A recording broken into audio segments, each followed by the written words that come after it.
That was a look ahead to the action in association with Carling. Euro Game Day Roundup on TalkSport 2 with Carling, the UK's #1 lager. 18 plus, always drink responsibly. The two flags of Slovenia and Serbia are being waved, giant flags on the pitch in Munich, with a depiction of the trophy in the centre. The excitement continues. It's been an extraordinary tournament so far. Lots of twists and turns. And the Serbian national anthem. Sing that extraordinary stuff. And now, the national anthem of Slovenia. Now please remain standing for the national anthem of Slovenia.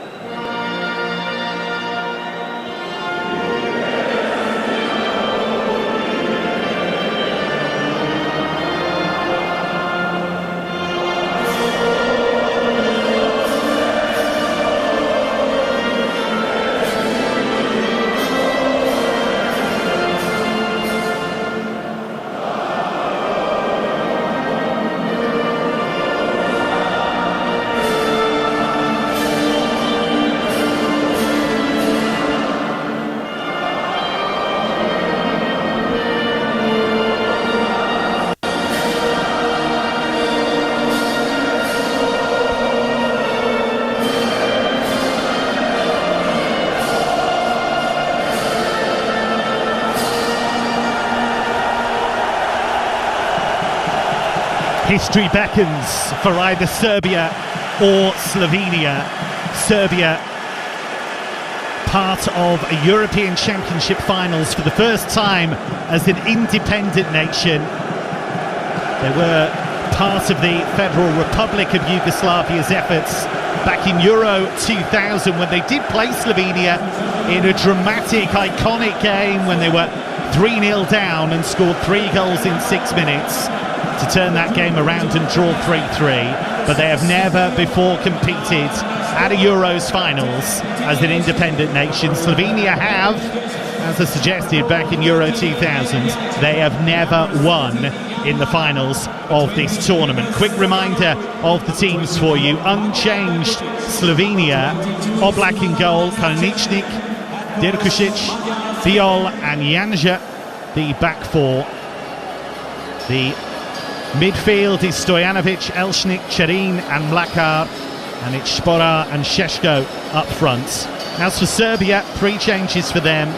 Rajkovic in goal, Pavlovic, Milenkovic and Velkovic, the back 3. Mladenovic, Lukic, Ilic and Živkovic, the midfield quartet, with Dusan Tadic in behind Mitrovic and Vlahovic.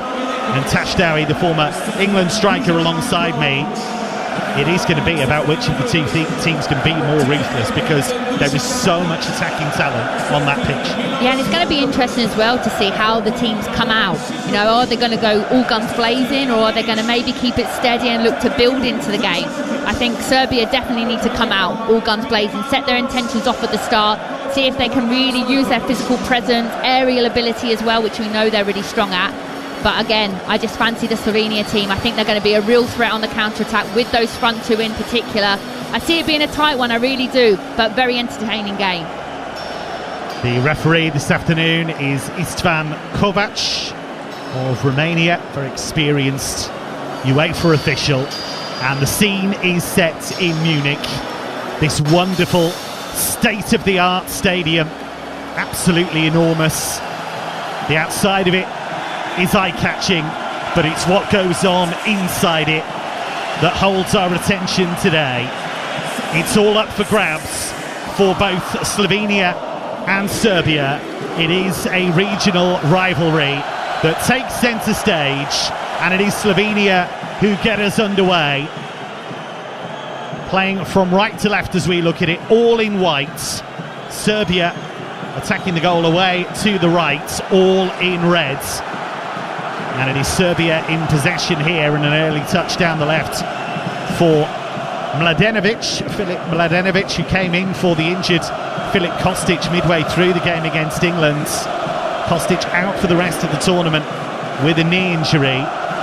And now a first touch for Dusan Tadic in the inside right channel, midway inside the Slovenia half, and they work it out to that left-hand side. Early cross from Mladenovic in towards Mitrovic. That was well defended by Slovenia, who've still got work to do on the edge of their own area. And here comes Serbia again with Vlahovic trying to lay it off. Slovenia able to clear towards halfway, and Šeško nearly won it on halfway to start a counter-attack. We've had a minute, Tashdawi, and it's been lively already. It really has. Great start by Serbia on the front foot, exactly what I said they needed to do, getting early balls into the box for their big centre forwards. That's going to be a great contest as well, because for me, Duel last game for Slovenia was unbelievable at that centre half pairing, so that's going to be a hard one to get past. Very, very entertaining first minute. Lots of exciting football to come on the TalkSport network, including a massive game for England against Denmark. That one kicks off at 5. You'll hear every kick with us on TalkSport. And a European classic at 8 as Italy face Spain. The big games just keep on coming at Euro 2024, and you will hear them all across the TalkSport network. Long ball forward towards Šeško for Slovenia, but it was above his bleach blonde head. And a loose touch here by Pavlovic for Serbia, and that's allowed Stojanovic a bit of space on the right hand side here for Slovenia, but it was a good reaction by the big defender Strahinja.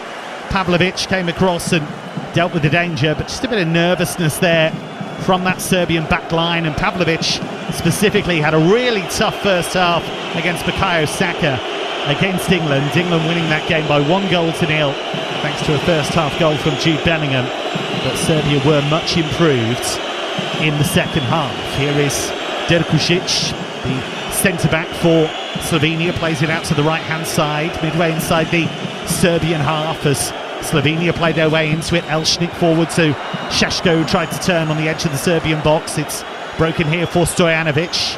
He finds the right back Karničnik, and then they tried to switch it. Karničnik couldn't quite find Širin in an area where he could do damage. He was quickly closed down. Yeah, you can see as soon as Serbia lose the ball, they're getting back actually quite deep and actually preventing the space in behind for Slovenia to hit, because they know that is what they want. They want the space in behind for their front two, pace, power, agility, really dynamic two centre forwards. Serbia didn't even complete a pass in the first 5 minutes of their game against England. They've made a much more sure-footed start here, although they've lost it in midfield. Lukic with the error, and the shot was driven in from the edge of the area by Širin, straight to the goalkeeper Rajkovic, who did spill it. I think it hit him in a rather awkward area, but he has managed to gather it second time around, and we have seen a bit of loose play from both teams so far. Yeah, and that's what Serbia can't afford to do. You know, keep possession, but you can't give away the ball so cheaply like that, because that is what Slovenia live for. Those moments, those triggers that they can pounce, and that's when they'll hurt you. Adam Širin, who had that shot for Slovenia, has become a really important part of this Slovenian team. Played every single minute of the qualifiers, plays his club football with Panathinaikos, won the Greek Cup this season. But it's Serbia who have it on the edge of their own area with Ivan Ilic, who was brought in for Nemanja Gudel. Came on as a substitute against England, and now Tadic dropping into the right back area to pick up possession. 4 minutes gone here on Euro Game Day Live on TalkSport 2, and it is Slovenia 0, Serbia 0. Both teams looking for their first win of the tournament. And the ball at the feet of Predrag Rajkovic. It was something of a surprise to see him selected actually against England.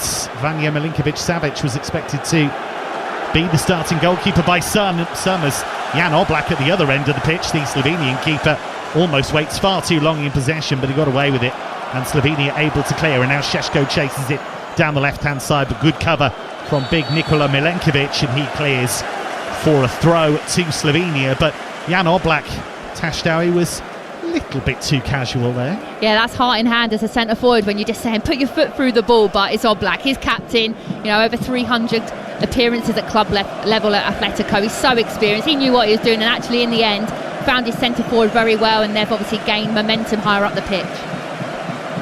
Throw in from Erik Janša, who scored a brilliant equaliser against Denmark. That was a 1-1 draw for Slovenia in their opening game. Christian Eriksen gave the Danes a 17th minute lead, but Janša found a deflected long-range leveller in the 77th minute. And it was a really encouraging second half. Maciej Kek, their coach, said many of the players haven't played in a major competition, but I have to congratulate them for the belief they showed in the second half.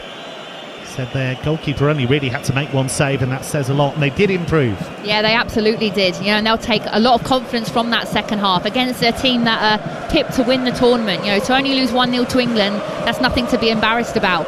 And they know they fancy their chances here today, and you can see that they've already dominated possession. This will help them build their confidence, but they also know that they're fully aware that this is Slovenia's game plan. And you can see Slovenia setting this kind of trap, almost like a kind of mid-block, and then when they go, they all go together, and very effective at it.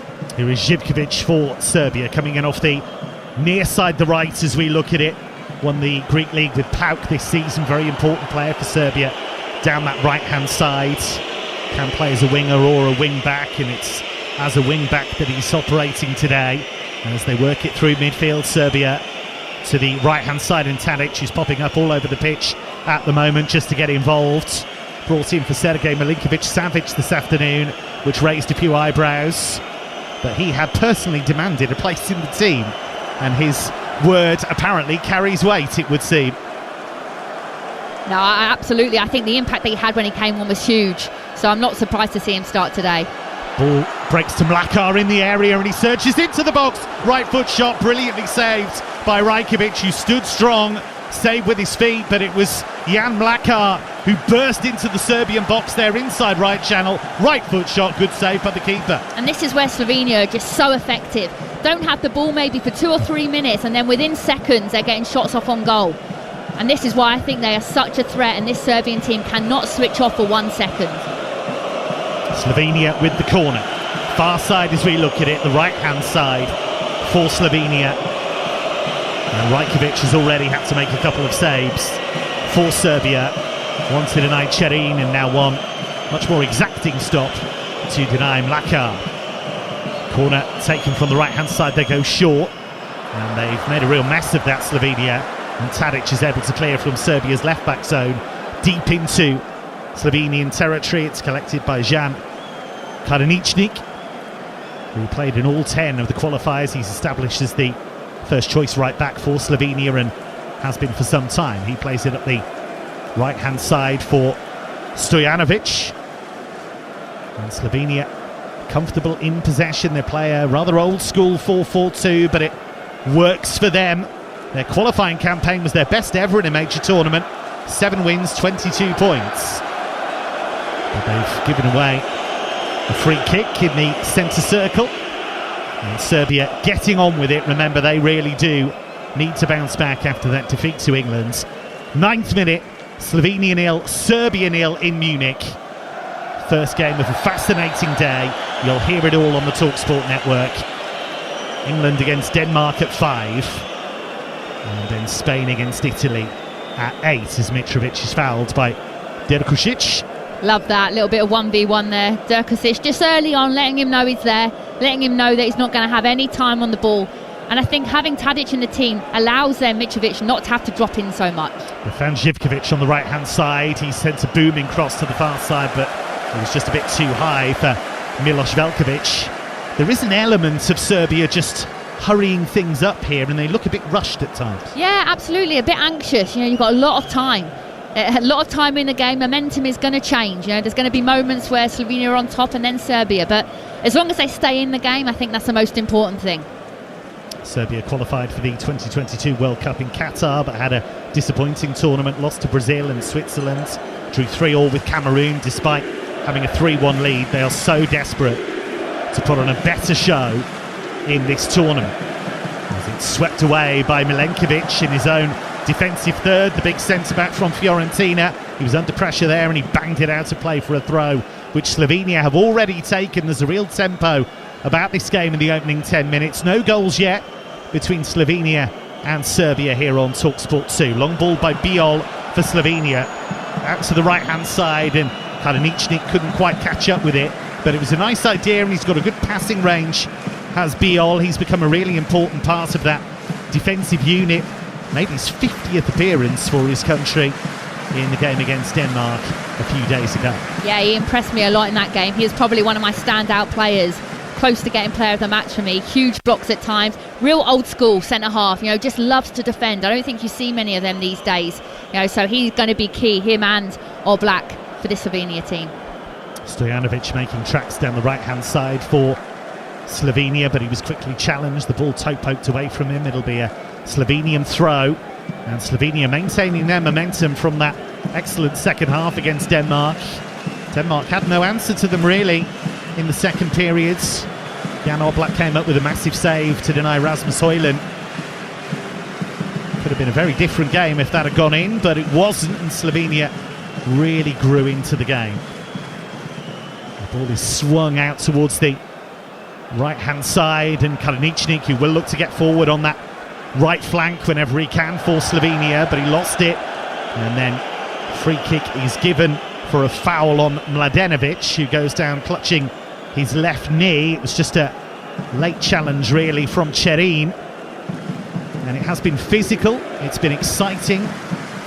No goals in the opening 12 minutes. Yeah, and it's that counter press. Slovenia literally not letting Serbia have a minute on the ball. As soon as they lose it, they're getting in and around it. Now, how quick can they win the ball back and allow themselves to create another attack? It really is two completely contrasting styles of play. Forward by Pavlovic down the inside left channel for Serbia, with header away by Biol. Judged it very well. It's been seen as a rising star for some time, Biol. It's a long ball by Slovenia, looking for Mlakar, and he might just get there. There was a defensive mix-up between defender and goalkeeper. Rajkovic able to gather it, but Jan Mlakar was very, very close to toe poking that past the goalkeeper. Absolutely, and this is the thing. The Slovenian front three are not going to give you any time on the ball. They will chase everything. Elshnik has won it in midfield, and he's charging down the right-hand side now.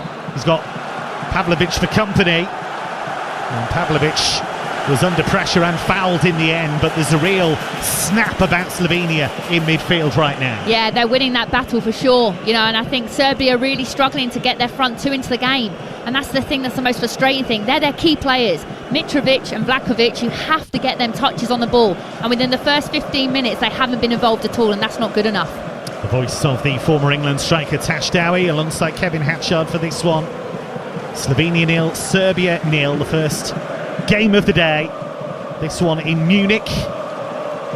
Further games to come on the TalkSport network. England against Denmark and Spain against Italy.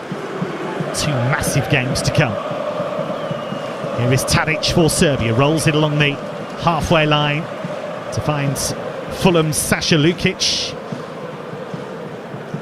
and then back into the Serbian half as they just look to move this 4-4-2 block around, try and find some spaces. Here is Werder Bremen's Milos Veljkovic, who was on the books of Spurs as a youngster. Didn't quite make the breakthrough in North London, but he's had a solid career since then.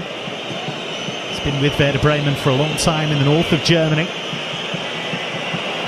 And Serbia trying to combine down the right-hand side, but a really strong challenge on that left-hand side from Elshnik. There is a big commitment to working hard, isn't there, from this Slovenian team? Yeah, and you make a great point, Kevin, about how they have to move the ball quicker, Serbia, because Slovenia are so disciplined in this formation. Long ball by Pavlovic looking for Vlahovic, and Vlahovic sees it sail over his head into the gloves of the Slovenian skipper Jan Oblak, who played 54 games for Atletico Madrid this season in all competitions, played every minute of every game. And he is such an important player for Slovenia, 67th cap for his country, and still regarded as one of the best goalkeepers in world football. Here are Slovenia in possession in midfield with Elshnik on halfway, rolls it back to Biol, imposing figure at the heart of the Slovenian rear guard, and he just plays it out to the shaven-headed Vanja Dirkušić. It's only his 9th cap, Dirkušić, but he's been given the nod by Matjaž Kek to be one of the starting defenders in this one. They've got a good partnership, those two, and out it goes now to Janja, buccaneering left back, getting forward again, curling cross towards Sporar on the far post, but it sails over his head and behind for a goal kick. You're listening to Euro Game Day Live on TalkSport 2, presented by Carling, the UK's #1 lager, 18 plus please drink responsibly. I was just looking then at the press of Serbia, and they're actually struggling a little bit. I just saw Tadic then, he's almost like in the number 9 role, and then you've got Mitrovic and Vlahovic who are trying to deal with the fullbacks, but they're really struggling to deal with that back four. Then you can see Tadic is getting a little bit frustrated. The press isn't working for Serbia. There's a clash there as Cerin had a high boot against Lukic, number 22 against number 22. Lukic came off worst, and Cerin has been rushing around making all kinds of challenges, and that was a high boot. High boot, but I also think you can see the eyes are on the ball there. He's got the ball clearly. You know, it's the other player that's kind of looking to duck with his head. You know, I'm a bit more of an old school centre forward. Yeah, I wouldn't have been rolling around. I would have been getting up. Players will always back each other up, always. Here is Lukic back on his feet for Serbia. They work it to the left touchline for Dusan Tadic. Always fizzing with ideas. The former Southampton man finds Mladenovic. High hanging ball to the far post. It's headed away really well by Janja. He did brilliantly to keep his eye on that one. Now Šeško tries to hold it up but loses it. It's all a bit chaotic in there. It's a great watch at the moment though. Hopefully it's a great listen here on TalkSport 2. 0-0 between Slovenia and Serbia. And here is Šeško moving through the gears down the left hand side, and across comes Milos Veljković to deal with him. He's played against him in the German Bundesliga, and Šeško is denied. Great play by both teams. First of all, Tadic to create that opportunity there for Serbia out wide, getting across into the box. But then Šeško, that's why he's so good. The way that he can make up ground, dribbling on his own there, penetrating, and then obviously Slovenia get a throw higher up the pitch. They're away by Veljković. It will bounce towards Janja on halfway. And now Tadic picks it up for Serbia. He's under pressure from Cerin. He's doing a lot of defensive work, Adam Cerin. And now it's with Tadic again, just shy of halfway on the far side, the left, as we look at it for Serbia. And now the hulking figure of Strahinja Pavlovic, 23-year-old who plays for Salzburg. And now it's with Veljković as Serbia look to build, look to be patient. But again, are they moving the ball a bit too slowly? And you know what as well, I see so many opportunities where they can actually miss the midfield line out and go straight into their two big centre forwards and then work off of them. That is their strength. Back to goal, hold up play, then your midfield players can then support them in behind. And now Slovenia are on the move. They've played it to Mlakar in the centre circle. He drifts it down the inside right channel. It was a strong header away by Pavlovic. He got a call from his goalkeeper there actually, Predrag Rajkovic, but he ignored it, and I think he was right to do so. Had to deal with the danger. And here comes Slovenia with Cerin inside right channel, just inside the Serbian half, as it goes to Karaničnik, Jan Karaničnik, who has only scored once from right back for his country. That was against San Marino in September. He's a title winner domestically with Chela, and has also won the Bulgarian title with Ludo Goretz. So a decorated player, the Slovenian right back Jan Karaničnik. It's played in field to Cerin. A lot of the play goes through him in midfield for Slovenia. Approaching the 19-minute mark, it's goalless between Slovenia and Serbia in Munich here on TalkSport 2. And now it's with Šporar, the number 9, the striker for Slovenia, who had a season on loan at Middlesbrough between 2021 and 22 and was a popular player in the northeast.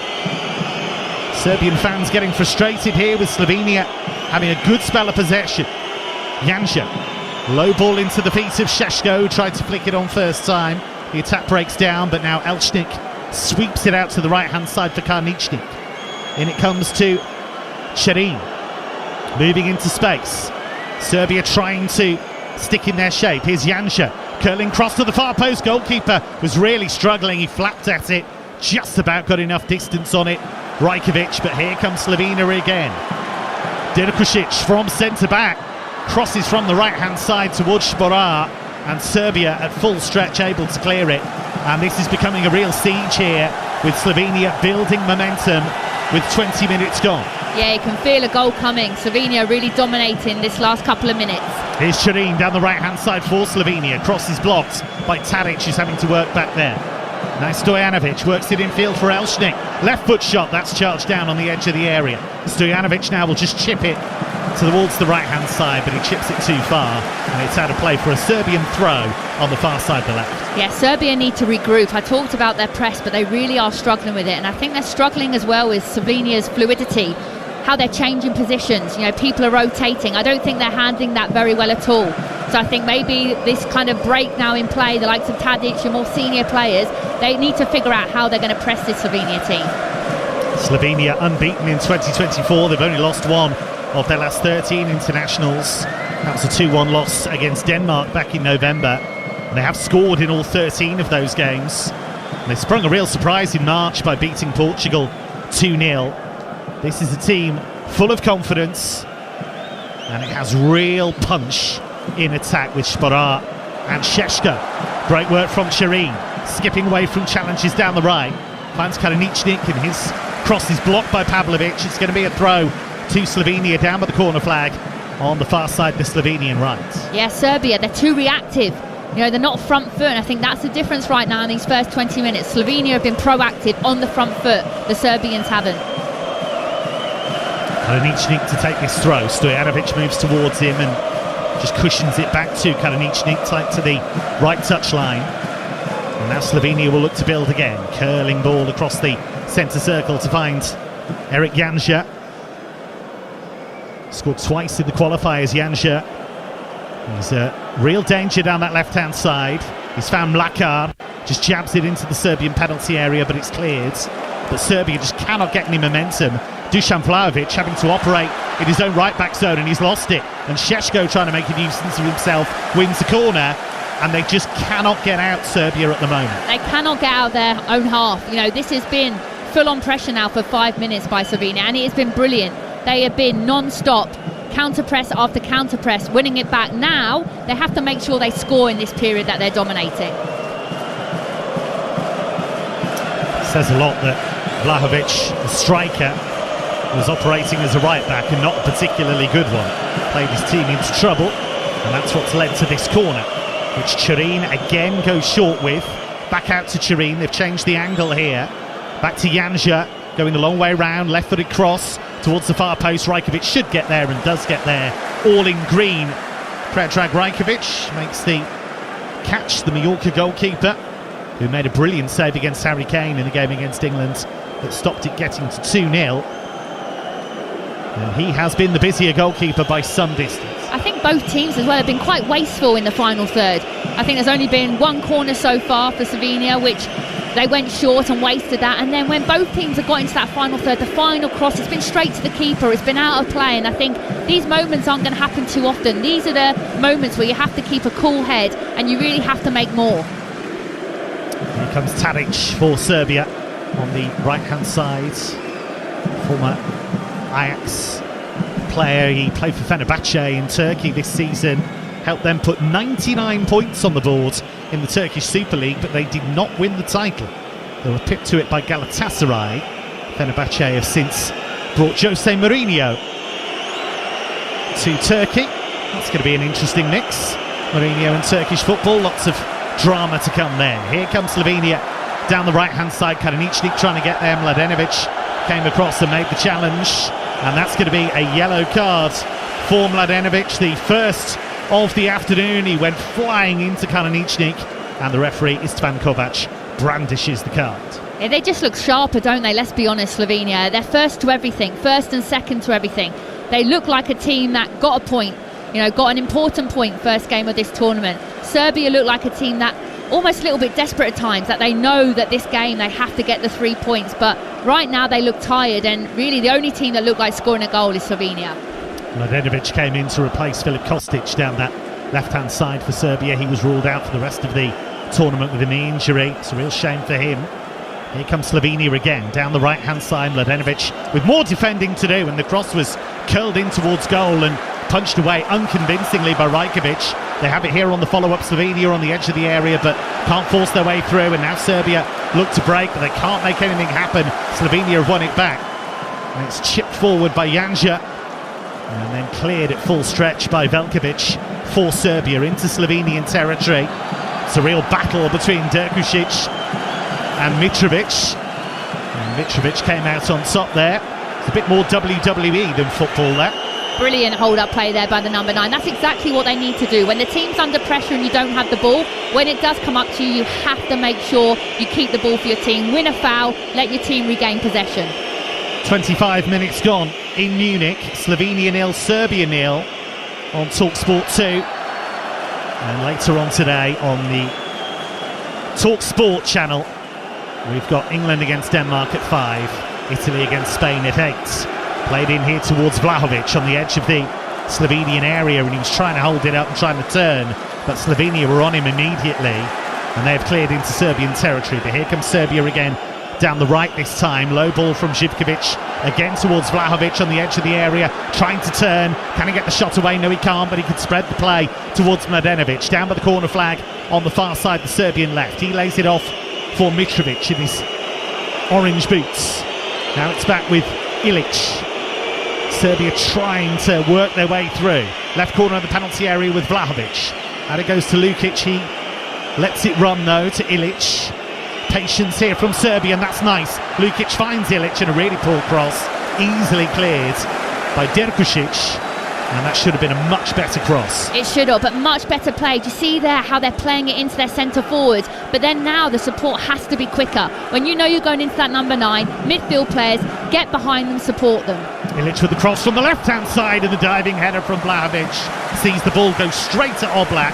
That's by far the best that Serbia have created. A quick throw, Ilic's cross, left-footed, and there was Vlahovic around about 10 yards out with the diving header, and it was straight at Oblak. Yeah, and how easy was that as well? You know, quick throw in, Slovenia switch off, but the two number 9s are always in the box. You know that if you get the ball into the box, one of them will get on the end of it. I think it's something like 33% of Serbia's goals in qualifying have come from headers, so get the ball in the box to your big strikers.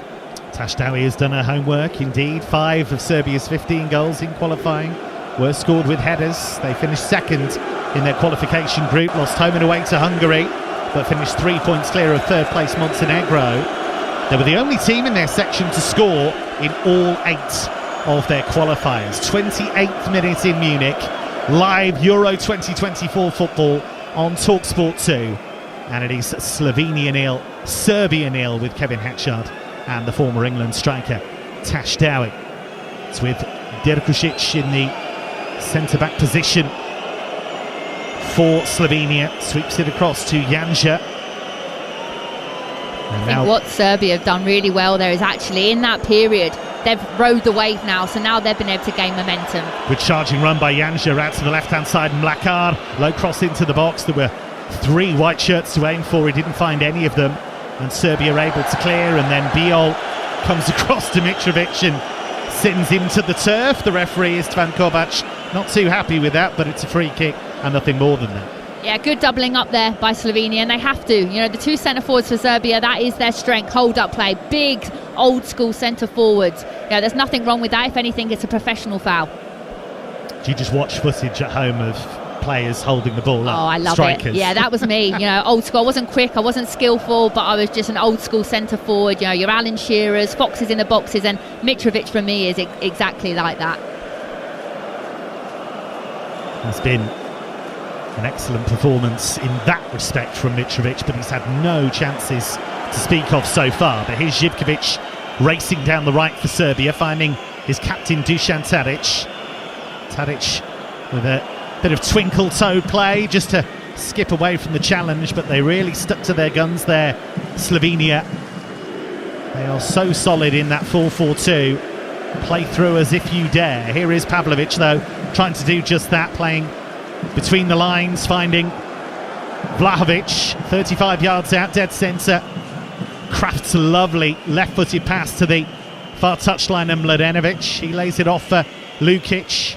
Low ball to the edge of the area, and it wasn't held up there by Vlahovic. It skipped away from the Juventus striker and went all the way through to Jan Oblak. It's better though, much better from Serbia. You can see what their game plan is now. At the beginning of the game, you couldn't see what they were trying to do, but now they're getting their 2 centre forwards much more involved, working off them. You can hear the crowd are responding to that. Half an hour gone, and Serbia have been able to win themselves a corner down the right-hand side, and the big boys from the back are jogging into the penalty area. Milenkovic, Pavlovic, Velkovic, all a danger. from this kind of scenario. 0-0 between Slovenia and Serbia. Their second game each of Euro 2024. All kinds of pushing and shoving. Mitrovic is being protected by his own players here. It's played in towards the near post and it found the far post and nearly Mitrovic and went behind. He wants another corner and that was dangerous. Slovenia got away with it really. Flicked on at the near post and it just cleared the far. How has that not gone in? Yeah, I'm looking at the highlights now and Mitrovic, how has he not gotten the end of that? You know, it's gone all the way through, no one's touched it, and I think it's actually just got a nick then off the Slovenia defender. I think that should actually be another corner there. Or maybe it's evaded everyone, but I'm surprised Mitrovic hasn't thrown himself there more, wanted it a bit more. Lacar's done brilliantly actually. He was really tight to him, he threw a leg at it and that just put off Mitrovic. He couldn't quite duck into that header as he wanted to, and Lacar deserves credit for that. Well won by Elchnik in midfield for Slovenia, and he's moving forward with purpose here, 25 yards out. Mlakar plays it square, nice little drop of the shoulder from Stojanovic. Mlakar again, finds Sporar, left edge of the penalty area, curling cross, good header away by Pavlovic, excellent from him. And this is a real game, real desire from both teams to get forwards. There's a ragged edge to the game that makes it all the more entertaining. And we hope you're enjoying it here on TalkSport 2, even though there have been no goals. Plenty of intrigue in this one. This regional rivalry between Slovenia and Serbia. Slovenia did face Serbia in the guise of the Federal Republic of Yugoslavia. Serbia part of that effort, and it was an extraordinary game back in Euro 2000. Slovenia went 3-0 up but collapsed to draw 3-3. They conceded 3 goals in 6 minutes. Alexander Mitrovic ahead of this game was talking about it and said it's an iconic game that kids of that generation remember. Mlakar with a little 1-2 on the edge of the area for Slovenia, drifts it into the penalty area right-footed. Nobody was on his wavelength there. You're listening to Euro Game Day Live on TalkSport 2, presented by Burger King. Bring home the ultimate food satisfaction. Get your favourites delivered now. Tell you what, I'm struggling to catch a breath here, the way that this game's being played, and I love that. It's two teams that are going out to win it. You know, none of this just seeing it for a draw to try and get points on the board. You know, both teams, you can tell, intention-wise, they want the 3 points today. Slovenia know if they get the 3 points, and that's pretty much hopefully them through. Serbia know they must get the 3 points today to have any chance of going through. Both teams looking to make history. Slovenia yet to win a game in the European Championship finals, drawn 3 and lost the other. Their first appearance at the finals since Euro 2000. Serbia as an independent nation in their first Euro 2024 campaign, their first European Championship finals campaign. Forward by Pavlovic down the left for Serbia. And Slovenia working really hard down their right to win that ball back. That was excellent from Petar Stojanovic, who backs up Jan Karaničnik really well on that side. They work as a team, something that's really stood out in Slovenia's action so far at Euro 2024. It's a unit and they understand where each other needs to be. Here's Mlakar, who does have more of a free role actually, coming in off that left-hand side, but he loses that as he was looking for Cherin. But they do interchange well, don't they? You're spot on though, that they're the smallest nation in this tournament, the lowest ranked nation. So if they're going to progress, they know that their togetherness has to be better than anyone's. You know, they really are the underdogs of this tournament, and I think the most successful teams are the one that really do have that togetherness. Everyone knows their role. It's a real strong camaraderie, and you can see that in the Slovenia team.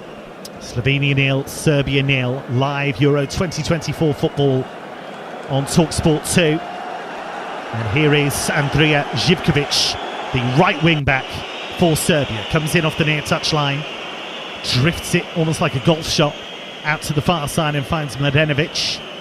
And now Pavlovic back to Mladenovic, and he tries to slide it down that side. He plays it straight to Karaničnik, the right back for Slovenia, and now the white-shirted Slovenians can look to build as Biol helps it back to Jan Oblak, who's had just the one meaningful save to make so far from Dusan Vlahovic. And the ball goes out on the far side. Football still to come on the TalkSport network. Denmark against England from 5, presented by Adrian Durham. Jim Proudfoot, your commentator, alongside the former England captain Stuart Pearce. And then 8 o'clock kick-off, Spain against Italy, also on TalkSport. Natalie Sawyer bringing you that one with commentary from Alex Crook and the former West Ham boss Alan Pardew. Janja with the cross from the left-hand side for Slovenia, and it was blocked by Živkovic. They've got a good battle going on, those two, at the moment. And Janja will wind up a long one here. He's just moving the advertising hoarding back as far as it will go. There's not much give in it. I'm not sure what he's really achieved by doing that. He's still trying to move it. This throw is a weapon, by the way. He can hit the penalty spot. He's got some real distance on it.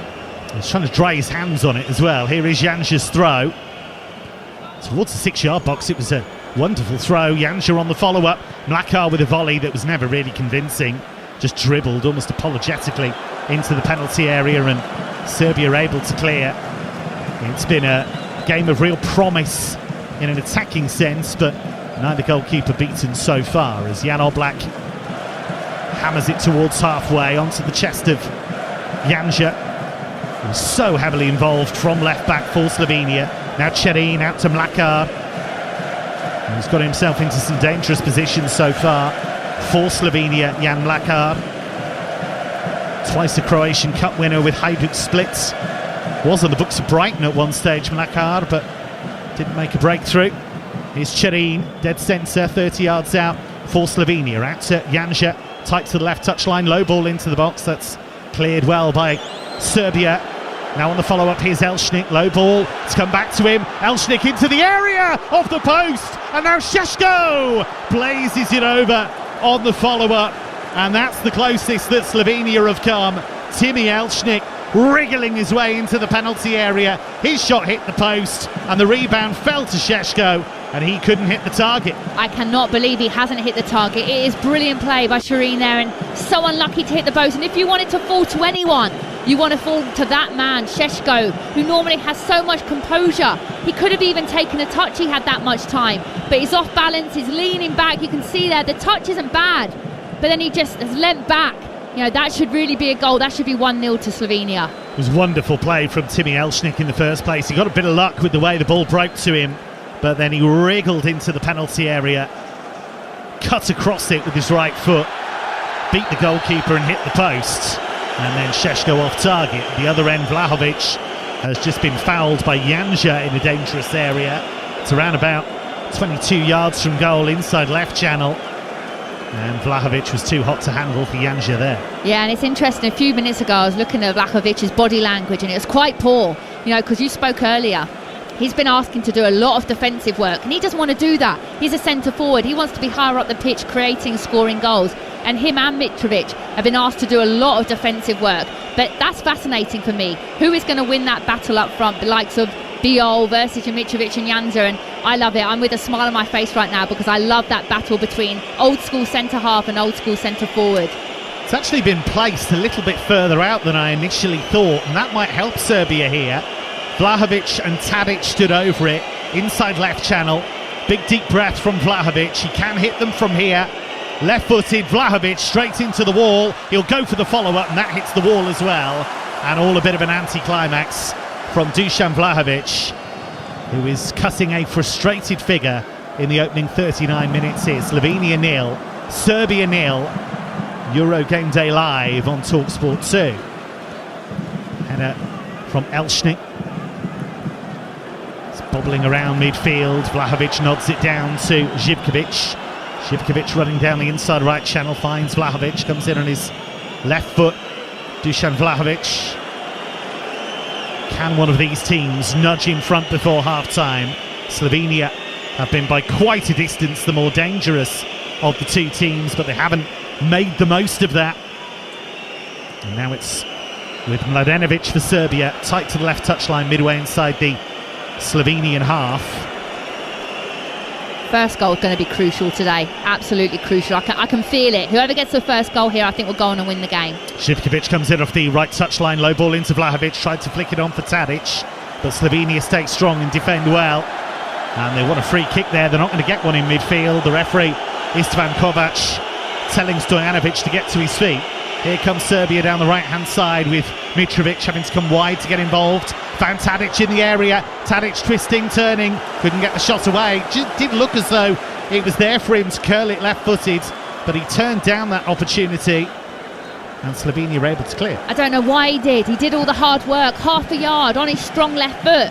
That's open there for the shape shot, far corner into the right-hand side, and he tried to do much. He goes back onto his right, and that's an opportunity missed there. And I think that has been the big thing that I've noticed so far in this game. Final third just hasn't been good enough. Which is surprising considering the quality both teams have in that area. Here's Živkovic again for Serbia. Loves to race down the right. Right-footed cross towards the far post. There was nobody coming in. Vlahovic went to ground, but didn't get the decision. Only half clear to Lukic, though. He works it to the right-hand side for Serbia. And here is Živkovic onto his favoured left foot. Curling cross in. It's loose. Can they finish? Mitrovic with the effort. That's charged down. For once he had a clear side of goal, and now right foot shot on the follow-up, which is blocked, but the whistle has gone. And Alexander Mitrovic with the ball at his feet at close range could not find a way through. Jan Oblak and company able to stand strong. It's all going on. You know, it's brilliant play again. Pressure, getting balls into the box, big centre forwards causing problems. Vlahovic does great to shield the ball, and you think it's a goal. But again, Oblak there, when it matters, making a big save. Personally, I think he needs to dink it. You know, here the goalie spreading himself, dink it over him. I know it's easier said than done when he's falling over, but, you know, absolutely brilliant save there. My suspicion is that wouldn't have counted. I think Živkovic was maybe just offside when it was played to him on the right-hand side, and it looked as though Mitrovic was possibly beyond the last man as well. We'll never have to know now because of Oblak's intervention. But that's a scare for Slovenia, and Slovenia at the other end have just won themselves a free kick. Milenkovic has brought down Sporar. 42 on the watch. In Munich, Slovenia 0, Serbia 0. Slovenia with 1 point so far from their 1-1 draw with Denmark. Serbia yet to get on the scoreboards after their 1-0 defeat to England. Slovenia with this free kick inside left channel. Cherin is over it. Cherin just floats it into the penalty area, headed up but not really away. And they were scrambling there, Serbia, but they have been able to bring it clear here with Lukic on the far side. He just jinks in field. Excellent play from Sasha Lukic. It's a great run. Eating up the ground. Works it to Mladenovic. His cross towards Mitrovic. Only half cleared, and on the follow-up the shot is blocked. And Slovenia survive, and now they'll try and bring it away. Karaničnik just in front of the centre circle. Finds Sporar. Sporar's been quiet so far. Plays it out to Cherin. Cherin with the right-footed ball into the area, and it was deflected, and it'll be a corner. It nearly came to Karaničnik on the far post, actually, but the ball goes out for a corner. I tell you what a block that was there by the centre half. I think it was number 10. Yeah, brilliant block there to prevent a goal. You know, it's end-to-end, isn't it? This game has everything. Posts getting hit, opportunities. You know, again, I just love the way that both teams are playing this game. How is it still goals? Commentators curse this, but I can tell you none of Slovenia's last 22 matches have ended goalless. You might curse me for that at the end of the game, but hopefully not. We're moving towards the final minute of normal time at the end of a really intriguing first half between Slovenia and Serbia. Adam Cherin to take this corner for Slovenia. Right-footed from the left-hand side. Goalkeeper comes and punches. He punched down, really, Rajkovic, but he got away with it. Cleared the box. It's played back in by Cherin. Goalkeeper got stuck underneath that, but it sails over his head and goes behind for a goal kick. And again, another wasted set piece, and I think that's been the story for both teams, if I'm being completely honest. Serbia would have loved to have done more. We know how strong they are in the air, but Slovenia as well. You know, normally they're so good from set pieces with the likes of Elshnik, Cherin. You know, but they have been poor. They'll definitely want to focus on being better in the second half at that. The Slovenian coach Matjaž Kek certainly gets points for persistence. It's his second spell in charge, having failed to qualify for Euro 2008, Euro 2012 and Euro 2020. Finally, he's got his nation to a Euros finals. He also led Slovenia to the World Cup in 2010, which was seen as a real landmark moment for the country in terms of their football. And he's a very successful coach in general. Won the league in Slovenia with Maribor, and against the odds won the Croatian title with Rijeka. Here's Živkovic for Serbia. charging down the inside right channel into the box. It's a great run, but then he just stopped and he allowed Biol to make the challenge, and he's angry with himself, Živković, because he just froze. It will be a corner. Biol, brilliant again. He had to do more though. Just shift the ball half a yard and get your shot off. Živković from the short corner plays it to the far post, headed down by Mitrovic and wide of the target. We are 30 seconds into the only minute of added time at the end of the half. It remains 0-0. Yeah, Mitrovic just saying there, just slow down, calm down a bit. They've taken a quick corner, actually. No one's set up, no one's ready. Wasted opportunity again. It's been that kind of half. There have been moments for both teams which they've not made the most of, but Slovenia have certainly come the closest. The effort from Timi Elšnik rattling the woodwork, and then Šeško missing the target on the rebound, and the referee calls a halt to the first half. It's been lively. Both teams have had their moments but haven't made the most of them. Timi Elšnik of Slovenia hitting the post. That's the closest we've come to a goal. Dusan Vlahovic with a diving header, testing Jan Oblak. But at half-time in Munich, it is all square in a game that both of these teams really do need to win. It is Slovenia 0, Serbia 0 on TalkSport 2. Euro Game Day Live on TalkSport 2 with Carling, the UK's #1 lager. 18 plus, always drink responsibly. When Andre sold his car on finance with Motorway, he got more money. Ooh! What are you doing there? He then put that extra money into tickets to follow his team around the country. Come on, lads! Selling on Motorway was completely stress-free, which is more than I can say about being a supporter of... Sell your car the more money way, where 84% of sellers sold for more. Motorway. Validated against 2 independent sources. Visit motorway.co.uk/claims. I tell you what, Jeff, it's been some journey, but here they are, just moments away from the whistle. Absolutely. There's been twists, there's been turns, not to mention that parking of the bus. But as the clock runs down, I think they're going to make it. It goes to show that you can really handle the pressure when your tyres are performing. I'm home. Has the game started yet? Top performance. Driving home for the match? Keep your tyres in peak condition. Book today at quickfit.com or your local centre. QuickFit. Drive away happy every time. Let's go live to hear about that winning goal. The crowd's gone absolutely wild here. How on earth do you sum up your emotions right now? Amazing. A hat-trick is just the best feeling ever. Is it though? Is kicking a ball into the back of a net really better than food fulfillment from Burger King? That warm, fuzzy feeling of total food satisfaction, like finishing the last bite of a Gourmet King's Barbecue Steakhouse Angus. No. Correct. Burger King. That's food fulfillment. This tournament, prepare for greatness with William Hill. Get ready for last-minute winners, legendary goals, and straight red cards. Oh, what was he thinking?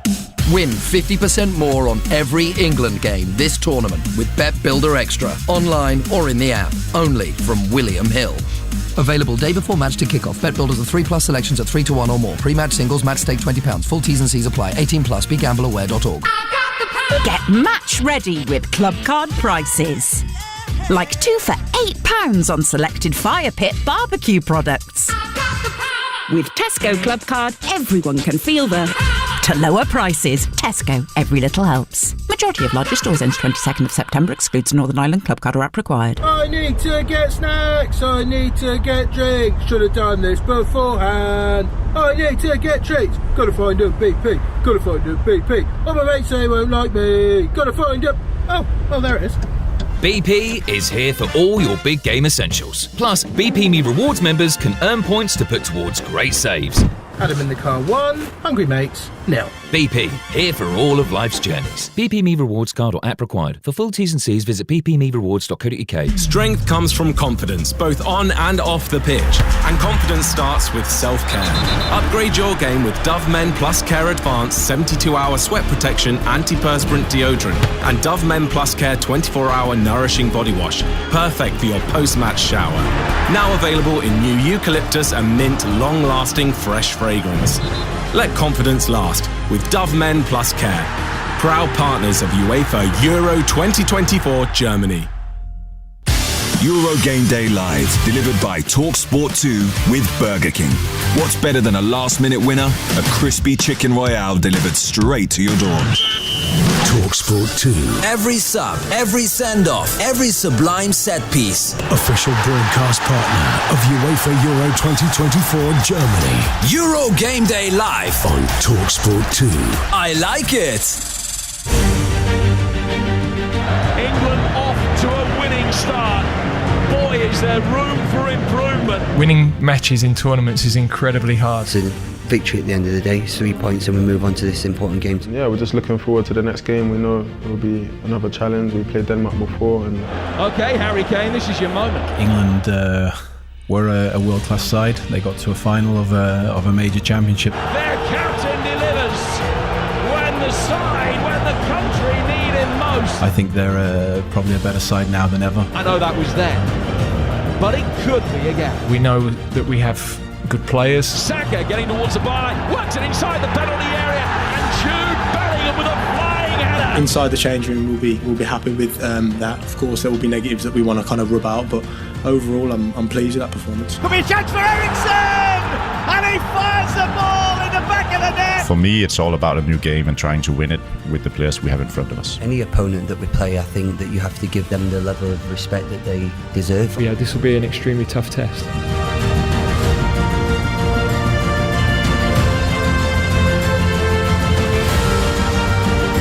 England against Denmark will be live on TalkSport.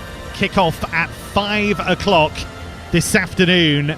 And England looking to make it 2 wins out of 2 in the group stage. Denmark held to a 1-1 draw in their opening game.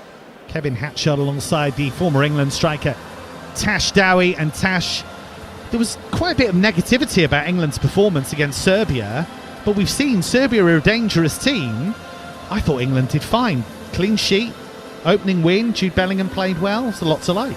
It's English media, isn't it? We're always hard on England. Look, it's 3 points, that's the key thing, and I think in this group stage it's about getting out of the group and then building from there. So I think you're spot on there, and you can see from the game today, Serbia are a team that they're not a team that you can just beat easily. So I think there's aspects of the game that can definitely be improved. I would love to see players find their club form a bit more at international level. The likes of Trent, your Harry Kanes, even Rice, these people are performing so well at club level. They need to try and then replicate that then at international level, and we can't just rely always on Bellingham, because people are going to be trying to shut him down. Then what? Then what's our answers? We mentioned Trent Alexander-Arnold there. England are set to name the same starting 11 this evening, and that means another appearance for Liverpool's Alexander-Arnold in midfield. Let's hear from Gareth Southgate on his midfield options. I understand the debate, because whenever you pick a team, there'll always be a position or 2 positions where there'll be a debate. So, and we don't have an experienced midfield player to play alongside Declan. So, whatever we do is either going to be a young one, or it's Trent who we're converting, or it's Gallagher who does that role a little bit differently, but has done it a little bit more for Chelsea, although he's also played mainly as an 8. So yeah, I understand the debate. We're working hard at it. He's really invested in doing it.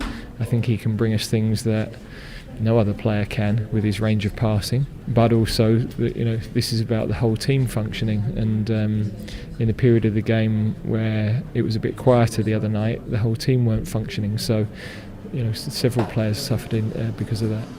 He makes a key point there, Gareth Southgate, because what we do know about Trent Alexander-Arnold is he can do things with the ball not many players can do. He can come up with an amazing pass, he can whip the ball in, he can strike from range. He's got all of the tools, and if Southgate was happy with the way he defended, and he seemed to be, there isn't much to complain about, is there? No, absolutely not. I think he plays that kind of false midfield role for Liverpool, but actually has never played just fully in midfield. So, you've got to give the guy time. But I think the way that he applied himself, was spot on defensively. Trent is someone that wants to get on the ball. Yes, he's a defender, but he's on the pitch because of what he can do going forward. As a centre forward, I would love to be playing with Trent, more than maybe a Gallagher for Chelsea, because I know that when I make that run, the Harry Kanes, who maybe didn't get the ball as much as he would have liked the other night, but when Trent's on the pitch, you're going to get that one opportunity, and he can see passes and execute that no one else can do. There's been a lot of talk about Phil Foden's performance against Serbia. He did find it difficult to get into the game. Playing down the left is different to playing in the central role. That's where Jude Bellingham wants to operate and has done so effectively for Real Madrid. How do you square that circle? Because one of them's got to be on the left and one of them's got to be through the middle. Yeah, and I think that's the big talking point right now about how good Bellingham is, but almost the other players then aren't really seen, because I think he takes up such a presence in the midfield that he demands so much, he wants to get on the ball so much that almost then other players aren't as involved. And I think that's where players and the management staff have to challenge themselves. You have to get your best players on the ball as much as you possibly can, and they didn't do that well enough the other night. And I think also the best players, you have to come looking for the ball. If you're not involved, get yourself involved somehow, and that's the big challenge as the tournament progresses against the better teams. Just a word on Denmark, semi-finalists in Euro 2020, beaten by England at the semi-final stage. Lots of experience. Højbjerg, Schmeichel, Christian Eriksen, who looked really lively against Slovenia, got his goal. They are a threat, aren't they? Massively. I think the key thing about this game today is going to be Bellingham versus Eriksen. You know, who is going to be able to dictate the play and control the play the most? I think you can see Eriksen, what he did in the first half, absolutely dominated the play. But then second half was kept quiet, and then Denmark really suffered. I think for me, we have a little bit more going forward, though. If Denmark keep Bellingham quiet, I think then we have other answers. I'm not sure Denmark do. We'll hear every kick of that game on TalkSport. Kick-off at 5 o'clock. The commentators Jim Proudfoot and the former England captain Stuart Pearce. At 8, we've got live commentary of the game between Spain and Italy with Alex Crook and the former West Ham boss Alan Pardew. It's been described by the Spain boss Luis de la Fuente as a European Classico at international level. And he's right, there's so much quality on that pitch tonight. Oh, I cannot wait. Today's games really are hotting up, aren't they? And this is what you want. You want to see these big games. I've loved the tournament so far because actually the smaller nations as such, the nations that maybe people didn't expect, have really been performing. But these are the type of games, you know, when you see the big heavyweights coming up against each other. And I think you can tell a lot from this early stage just how people then are going to progress. It is wild to me that 16-year-old Lamine Yamal is one of Spain's most important players, but that is the truth. He's been a really important player for Barcelona this season, and you've got to think he's one of the first names on the team sheet for Spain. Absolutely. Scary, isn't it? Really is scary. Should have probably scored last game. You could tell he was so disappointed that he didn't, but massive. And I think not just him, you know, they have so much quality throughout the team, but yeah, these are the kind of things you love, these tournaments, because new players, new stars come onto the scene, and that's what you like to see. So we've looked ahead to the two games that are still to come today at Euro 2024, but our game is level at half-time. It is 0-0. You are listening to Slovenia against Serbia live on TalkSport 2. And let's take a look back on the first half with Carling. Halftime highlights on TalkSport 2 with Carling, the UK's #1 lager. 18 plus, always drink responsibly. Breaks to Mlakar in the area and he searches into the box. Right foot shot, brilliantly saved by Rajkovic. Slovenia literally not letting Serbia have a minute on the ball. As soon as they lose it, they're getting in and around it. Now, how quick can they win the ball back and allow themselves to create another attack? It really is two completely contrasting styles of play. Ilic with the cross from the left-hand side and the diving header from Vlahovic. That's by far the best that Serbia have created. A quick throw. Ilic's cross, left-footed. And there was Vlahovic. Elshnik into the area, off the post. And now Šeško blazes it over on the follow-up. Curling cross in. It's loose. Can they finish? Mitrovic with the effort. That's charged down.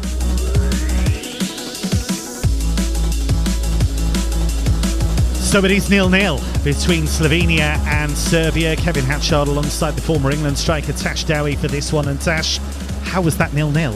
It was amazing, wasn't it? Brilliant. And literally, half-time you think 0-0, boring game if you're not tuning in, but it has been a brilliant first half of football. Really everything except for a goal. We talked a lot about the strikers ahead of the game, but it's a strange one, isn't it? Because it's all the dangers really come from the midfielders at times. Timmy Elshnik, who was on Derby County's books at one stage, had the best opportunity for Slovenia, wriggled into the penalty area, hit the post, and then Šeško on the rebound didn't hit the target. You were surprised that Šeško didn't hit that target. Yeah, really surprised. Those are the opportunities as centre forwards that you want to come to you, and you don't get many of them at international level, let alone tournament football as well. And you know, with his goal scoring like, he's just so good. You know, how did he not hit the target in that moment? I know at half-time that will be eating him up, and he'll be praying that he gets another opportunity to put it right. Well, ahead of the second half, let's take a look at the odds with William Hill. In the Zone on TalkSport 2 with William Hill. Prepare for greatness with William Hill. 18 plus, gambleaware.org. So perhaps surprisingly, Serbia still the favourites to win the match at 5-4. Slovenia, who have made some big chances, they're 7-2 to go on and take the win. The draw is 29-20. That was a look at the latest odds thanks to William Hill. Terms and conditions apply. 18 plus, begambleaware.org. In the Zone on TalkSport 2 with William Hill. Prepare for greatness with William Hill. 18 plus, gambleaware.org.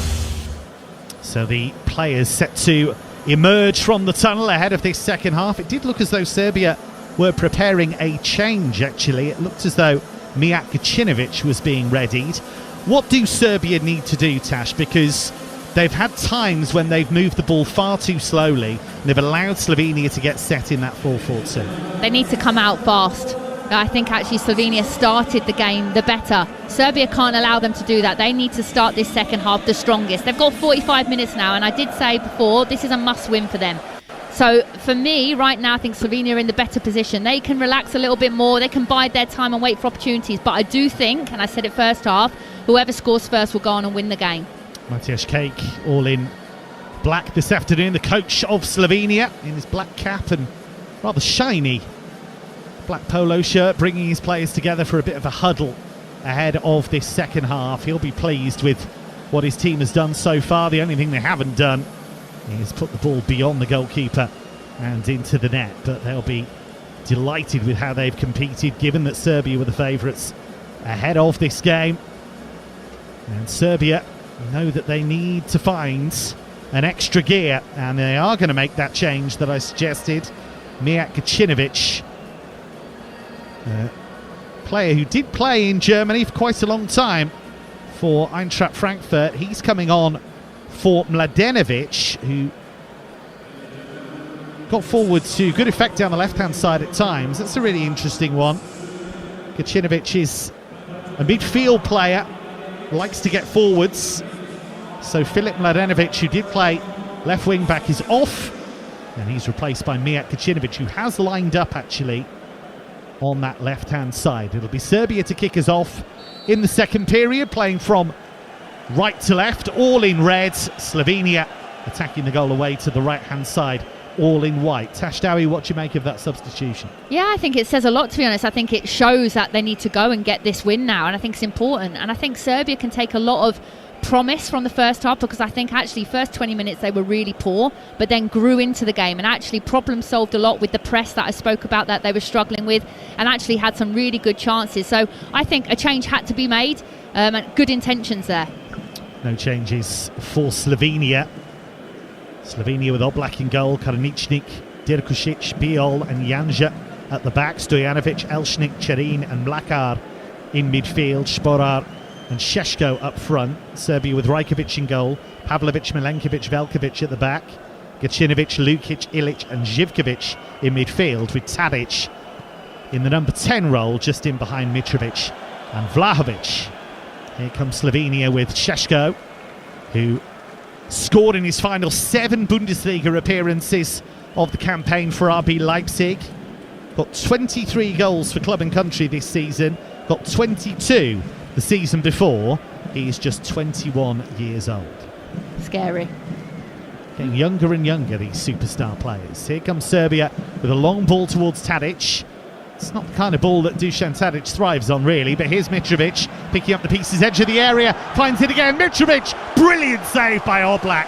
Stood up so strong at the near post, and Mitrovic is denied. Great work between him and Tadic on the edge of the area, and Mitrovic is denied by Oblak. He's just a wall. You cannot get past him. You know, as a centre forward, it's a brilliant ball by Tadic. Perfectly weighted pass. Mitrovic, again, I challenge him. You know, it's hit him straight at the keeper, and he does make himself so big, but far corner, that is wide open. Can he look to aim it there a little bit more? And that's 2 chances now that Mitrovic, in my opinion, should be scoring. He is their main man. 58 international goals for Serbia. Scored twice at the World Cup in Qatar. Got 5 goals in 7 qualifiers. He's got 40 goals in all competitions for Al Hilal in Saudi Arabia. They won the league, they won the cup, but he couldn't find the net there. Denied by Jan Oblak. We're in the 48th minute in Munich. Slovenia 0, Serbia 0. Both teams have tested the opposite goalkeepers. And Slovenia, if you're just joining us, hit the post in the first half. Timmy Elchnik, the former Derby County player, rattling the woodwork. He had a few years in English football, Elchnik, actually. Signed for Derby as a youngster. He was loaned out to Swindon, Mansfield and Northampton. And plays his football for Olimpia Ljubljana. He was a double winner with them. I definitely think Dragan Stojkovic, though, would have been happy with the way that they've come out these first 3 minutes. You know, that's all you can ask. Momentum-wise, let's go out, let's get an early opportunity. And within 2 minutes, they've had to make the Slovenia keeper, Oblak, make a huge save. So now can they build on that momentum? Dragan Stojkovic, the Serbian coach, a living legend in Serbian football, played in 7 European Championship finals matches.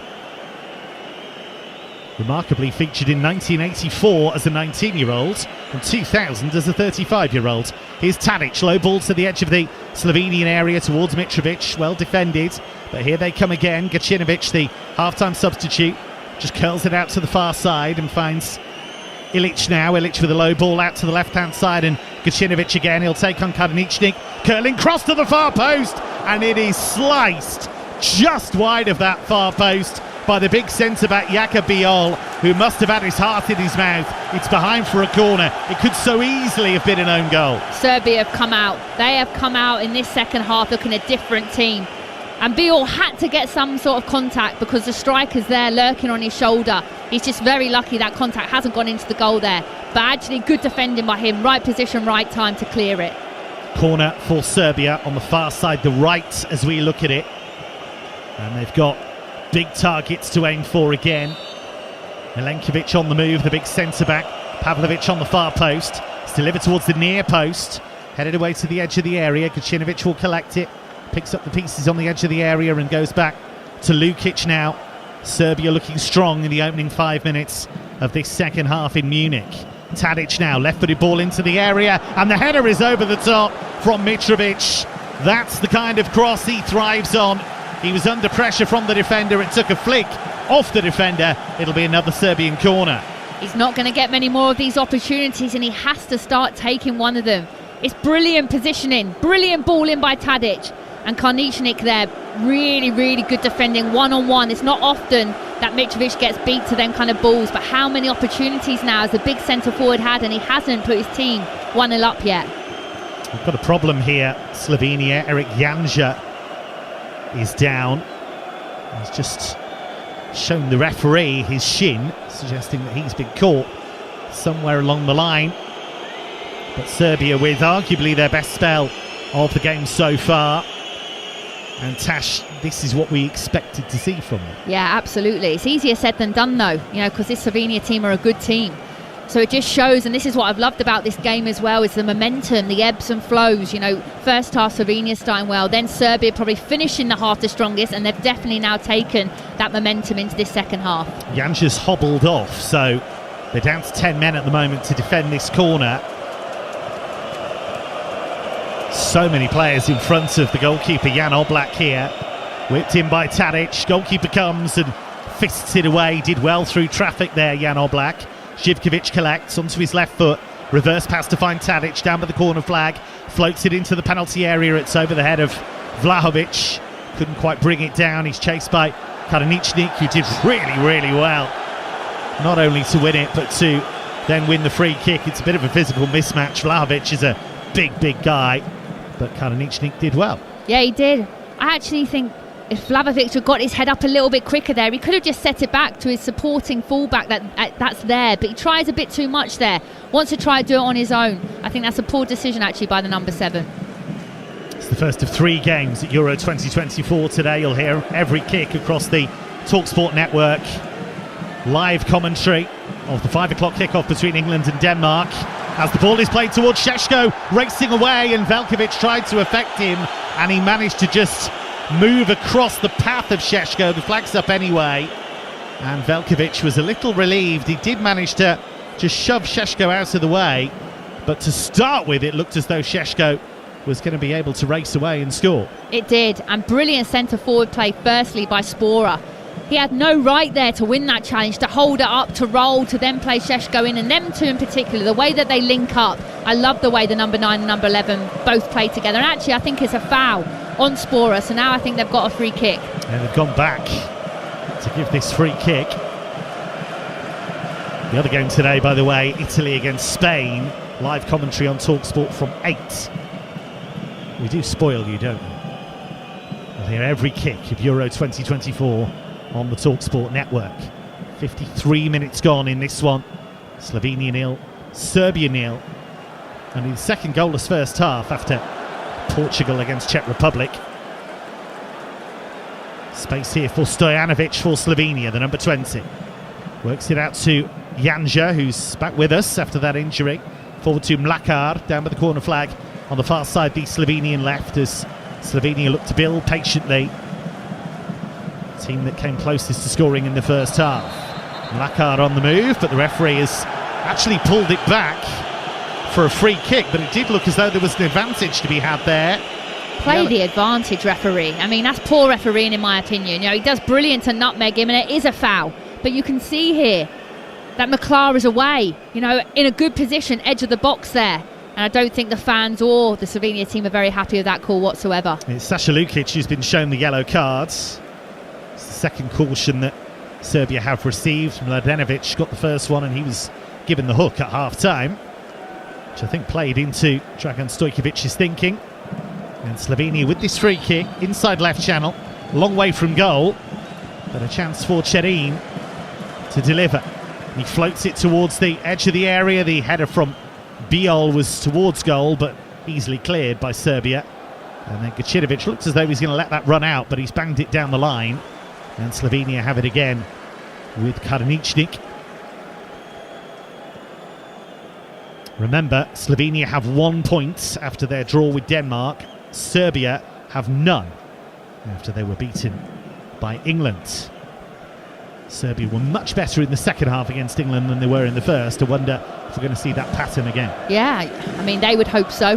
And against a team, a nation that definitely isn't as strong and highly ranked, so they'd fancy their chances more. But I think you can see both teams now 0-0. They're kind of, it's like a chess game, isn't it? When to go, when not to go. You can see the momentum. Who's going to be bravest to gamble? I think that's going to be the biggest challenge. And I honestly think the first guy, I've said it a number of times now, but just how tight this game is, I think whoever can be bravest is going to then benefit the most. It's an argument to say that this is a big opportunity for Slovenia, because they'll look at the fact their final game is against England, and that in theory should be by far their hardest game of the group. So their chances of progress maybe rely on getting a win from this game. Lots of twists and turns still to come, of course, but you get the feeling that these two teams really do need to put the foot on the accelerator in what remains of the game. High ball towards the edge of the Slovenian area, strong header away by Dirkušić, falls to Tadic though, wide on the right hand side, the far side as we look at it, for Serbia onto his left foot, plays the reverse pass, and the cross is deflected from Živković. It goes behind off Janja for a Serbian corner. Yeah, now it's down to Slovenia to weather the storm, just like what Serbia had to do in long spells in the first half, and they have been the strongest in these first opening 10 minutes, but Slovenia holding strong. Dusan Tadic, 14 assists for Fenerbahce at club level this season. What can he come up with here from this corner for Serbia? High hanging ball, the heads go up, Oblak punches not very far, but the ball was hooked clear by Cherin and then collected in midfield by Ivan Ilic, who was on the books of Manchester City, the Serbia midfielder at one stage. Didn't make a breakthrough, found success in Italian football, first with Verona and then Torino, and he's on the ball now, the number 17 for Serbia. 57th minute here on Euro Game Day Live on TalkSport 2. Slovenia 0, Serbia 0. Živković now down the far side, the right for Serbia, shuffles forwards and plays it to Tadic as they try and work it down that right hand side. Space is opened up here for Lukic, but then he was dispossessed just as he was about to pull the trigger. Slovenia have defended their box really well at times. Here is Strahinja, Pavlovic. And he finds Milenkovic as Serbia look to reset, look to make something happen. They've started to target that right-hand side. Yeah, they absolutely have, and they're doing really well. Actually, they're doing exactly what Slovenia did first half with the counter-press. And here is Tadic, right edge of the area. He's got support here. Look for Mitrovic. It's only half cleared, but Slovenia are able to play it out from the back, and now they've got space with Šeško. Šeško to try and open up his legs, and he finds Elshnik. Back out to Šeško. Milenkovic for company. Left corner of the penalty area. Right foot shot, and that's tipped over the top by Rajkovic. Benjamin Šeško finding the space. He was looking for that top corner, and Rajkovic flew through the air and denied it. And that's what I love about this centre forward. Misses an opportunity in the first half that he should be scoring, but he isn't afraid to take on a shot again from distance. And it's a much better effort, and actually really makes the keeper Rajkovic make a big strong hand to put it over. That's a really nice counter-attack. That's just literally classic Slovenia. So a corner here for Slovenia. Benjamin Šeško had a couple of wonderful efforts against Denmark, one that whistled wide, one that hit the post, and he's tested Predrag Rajkovic there, and Rajkovic has absolutely justified his selection in the last couple of games. 59th minute, Slovenia nil, Serbia nil. Slovenia's corner, and it will be Chirin to take it. It'll be an outswinger, right-footed, goes low towards the near post. Stojanovic tried to flick it, and they've lost it here, and Serbia can break. Attempted ball over the top for Živkovic, the right wing back. Oh, and Karaničnik not with the best of back passes to Oblak. I don't think he appreciated that, but he managed to get there in time, and now Slovenia can calm it down. Oblak over the head of Živkovic, who was trying to press, and now Karaničnik very calmly has broken through that press and hits long for Sporar, who's beaten to it by Milenkovic. It is bubbling up nicely, this one, here on TalkSport 2. All set for a dramatic finale. And Slovenia chase their first ever win in a European Championship finals game, and Serbia competing in the European Championship finals for the first time as an independent nation. So it would be their first win if they could grab it, but it's still 0-0.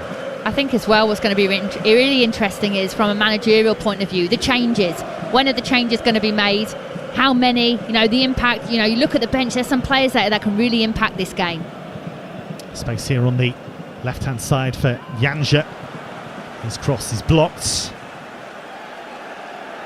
Erik Janja has been such an important part of their attacking moves down that left-hand side. Here's Elshnik. Left-footed ball into the penalty area. It's over the head of Šeško, but he should be able to collect it, and does. He's got Pavlovic for company. Tries to play a 1-2. Then there's a shoulder charge between Pavlovic and Šeško. Two big men going toe-to-toe, and the referee said that was okay. Love that. Absolutely love that. But again, going back to the squad though, but both of these teams, especially Slovenia, know that the squad probably isn't as strong as others, and they're going to rely probably mainly on the starting 11. So I think that's why squad rotation is key, because later on in the tournament you don't want to fatigue to hit in too early. So I do think the managers need to be brave around the 60-minute mark to make some changes, freshen things up a little bit. The voice of the former England striker Tash Dowie alongside Kevin Hatchard for this one.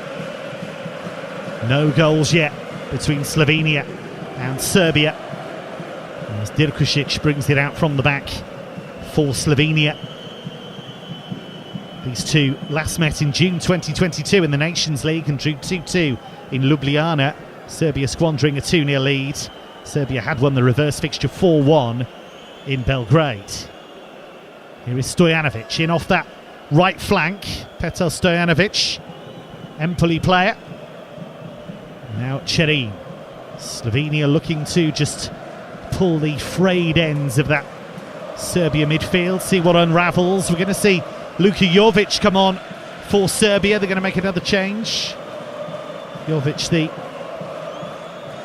player who didn't quite make the grade at Real Madrid, but has had success elsewhere. Has been scoring goals in Italy for Milan.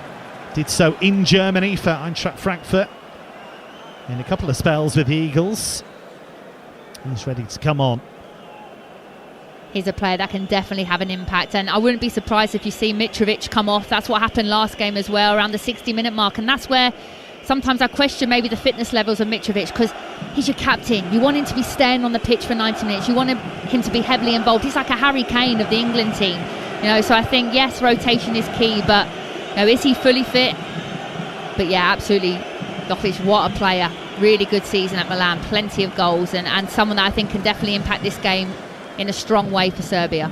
Vlahovic was trying to run the channel there ahead of Duel, didn't manage to do it. It's going to be a double change here for Serbia. They're going to bring on Sergej Milinkovic-Savic and Luka Jovic. It was a bit of a surprise that Milinkovic-Savic was left out, and the Serbian double change is alongside a Slovenian change as well. Jan Mlakar will go off, and the defensive midfielder Jon Gorenc Stankovic, who plays his football for Sturm Graz in Austria, will come on. So Mlakar is off. Vlahovic making way for Luka Jovic, and Sasha Lukic is the other player going off to be replaced by Sergej Milinkovic-Savic. So Serbia are going for it. Lukic is a defensively minded central midfielder, doesn't look happy about coming off, but if you're replaced by Milinkovic-Savic, one of Serbia's best players, can't really argue. No, a few of those players look not happy at all. Vlahovic as well coming off, and I know how that feels as a centre forward, when your team's 0-0 and when you need to win the game and you want to help that team. When you get subbed with 30 minutes to go, which are probably the most important time of the game, it really does hurt, and you can see that by a lot of reactions. Here comes Serbia down the right-hand side, twisting, turning. Zivkovic has been lively on that right flank, comes in on his favoured left foot, plays it into the feet of Tadic in the penalty area, but they stand strong there to Slovenia and clear long towards Sporar. It's been starved of service, really. Skips away from the challenger Pavlovic. Sporar twisting, turning, 30 yards out, dead centre. Now Stojanovic on the follow-up, trying to wriggle his way into the penalty area, goes down. Referee says get up. And now Serbia breaking at the other end, looking for Mitrovic. Comes here to Zivkovic, Jovic, Mitrovic, right foot volley, and that is over the crossbar. And that was a big opportunity for Mitrovic. He's had a few now, and that one over the crossbar. You are listening to Euro Game Day Live on TalkSport 2, presented by Carling, the UK's #1 lager. 18 plus, please drink responsibly. That's 4 efforts now for Mitrovic, and again it's the technique that's letting him down. It's the half volley there, he's slicing at it. Yeah, and you can see Kek there, the manager for Slovenia, is not happy whatsoever with how easy that opportunity was. Centre half, Durkovic switching off as well, didn't even realise Mitrovic was on his shoulder there. This game now, you can tell last 30 minutes becoming more and more open because both teams feel like they have to win it. Who does that suit, do you think, Tash? Good question. I'd probably say Slovenia, because I do think Serbia have to win it. They have to. But really, for me, both teams, in my opinion, have to win it. Like you said, with the point with Slovenia playing England, I think really both teams will see points dropped if they don't come away with the 3 points today. Here's a game that's up for grabs.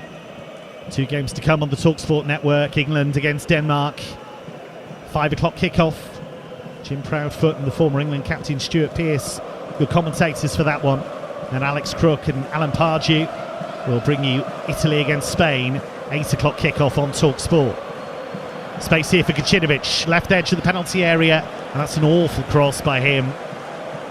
Just got right underneath it, apologises instantly, but Dragan Stojkovic puts his head in his hands, and considering what a good player he was in his day, he has high standards. Yeah, he's saying, get me on that pitch, I'll show you how to whip in a ball.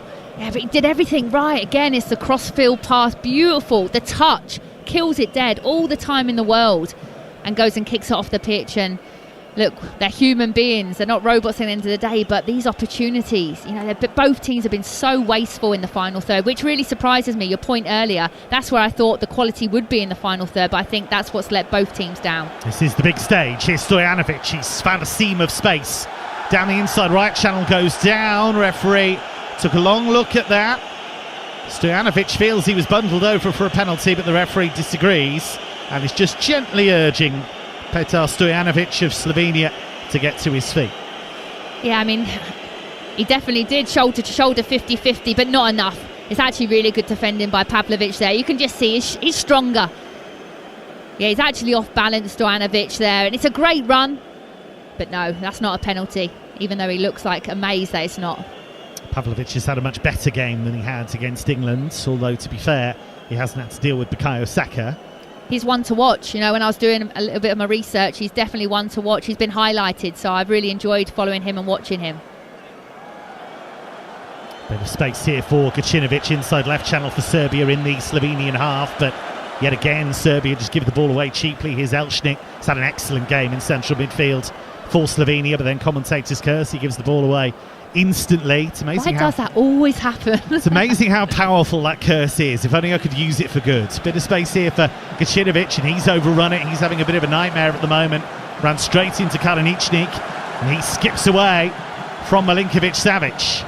Rolls it out to the left-hand side now for Elshnik. Space here for Slovenia down the left. Elshnik has the overlapping run, but plays the cross in, and it's touched home at the far post. Jan Kalinic puts Slovenia in front. It could prove to be a historic goal, and finally we have a breakthrough. The cross from the left, and the right back Kalinic snuck in, and he makes it Slovenia 1, Serbia 0. He started it off and he finished it off. What a brilliant goal. And for me, he's been one of the best players today. Brilliant play. Nicks it to start. Brilliant run, penetrates, plays it out wide, and then as a fullback doesn't just think, okay, I've done my job, I'll carry on and I'll get into the box. And he continues his run and fully deserves the goal to put Slovenia 1-0 up and to get his third international goal. I tell you what, it is a brilliant finish, and what a ball, by the way, as well. It was an excellent piece of play, and they just did not see him coming. Elshnik, who we said has had a great game, with the perfect cross. Milinkovic-Savic realised far too late that Kalinic was on the move. That's not an easy finish, by the way, either. He's made that look a lot easier than what it actually is. Eye on the ball, could easily switch off, not connect the way you have to, finish like a real centre forward there. These uppity fullbacks looking like centre forwards. And you know what? Against the run of play, in my opinion as well, I actually think Serbia started the second half a lot stronger. But again, Slovenia don't mind. You have the ball. We're used to this. Here come Serbia at the other end. Jovic, barrel-chested, stocky striker, but he's given away a free kick. Luka Jovic, player who once scored 5 goals in one Bundesliga game for Eintracht Frankfurt. Got 9 goals in all competitions for Milan this season. But he's part of a Serbia team that is suddenly on the back foot. And I can tell you, there are thousands and thousands of Slovenia fans in the stadium bouncing with utter joy because they can see their way to a first ever victory at the European Championship finals. The picture is very different for the Serbian fans. They are looking disconsolate at the moment. Their team has had chances, hasn't taken them, and suddenly they are behind. What a story, though. You know, and I think you can see they're playing with such freedom, no pressure. No one expects them to do anything in this tournament, and they've definitely shown what they're capable of. Can't mathematically qualify if they win today, but it's very rare for 4 points to not be enough, given the fact that the best 4 third-place teams go through. Serbia behind the 8 ball here, but they have it on the right-hand side. Nice little turn and a right-footed cross, and then swept onto the crossbar by Mitrovic from close range. He cannot believe it. The bar is still reverberating. He pushed off his defender, and it actually deflected off Kalinic onto the bar, but Oblak was beaten. It's not his day today in front of goal, Mitrovic. You know, as a striker, there's nothing worse than getting those opportunities and just not taking them time and time again. Half chances that normally he would score with his eyes closed, but again, it's good defending. The centre-halves has not given him a second on the ball, but of someone of his quality, I still think he should be scoring that. Oblak was not part of the equation, and Kalinic, having scored at one end, has maybe produced a goal-saving touch at the other.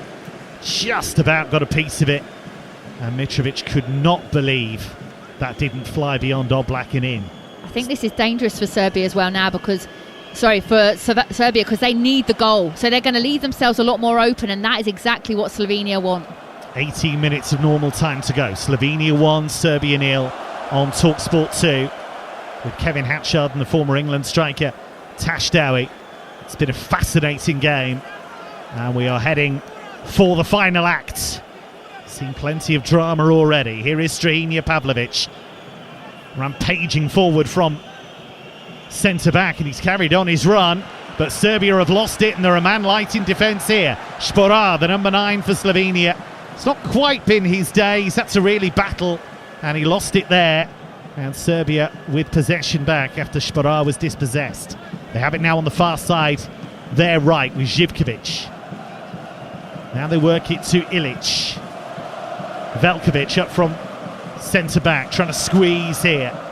Trying to find a way in. Gacinovic, left corner of the penalty area. But an excellent challenge by Stojanovic. They are working, they are battling. They are refusing to cede an inch of this Munich pitch. And their fans are roaring them on here. Slovenia on top, but can they stay on top? Pavlovic wide on the left for Serbia. His cross is away by Derkušić. The only thing that's a bit concerning now is Slovenia have almost like a back six. Cross in here from Veljkovic, that's headed away by Bior. So strong in the air, Jaka Bior. And now Cherin trying to run it clear, but he ran straight into Ilic, and Serbia trying to build something on the right, but there's always a Slovenian boot or a Slovenian head in the way. But here's Tadic trying to get away.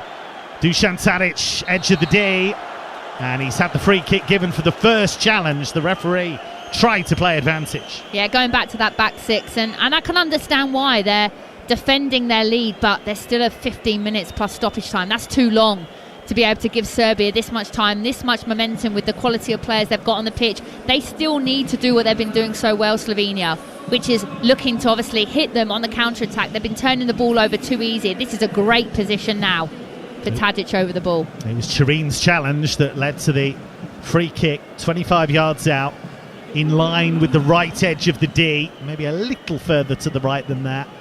And Dusan Tadic has danced this dance before. Will he go for goal? Certainly within his range. Wearing the captain's armbands.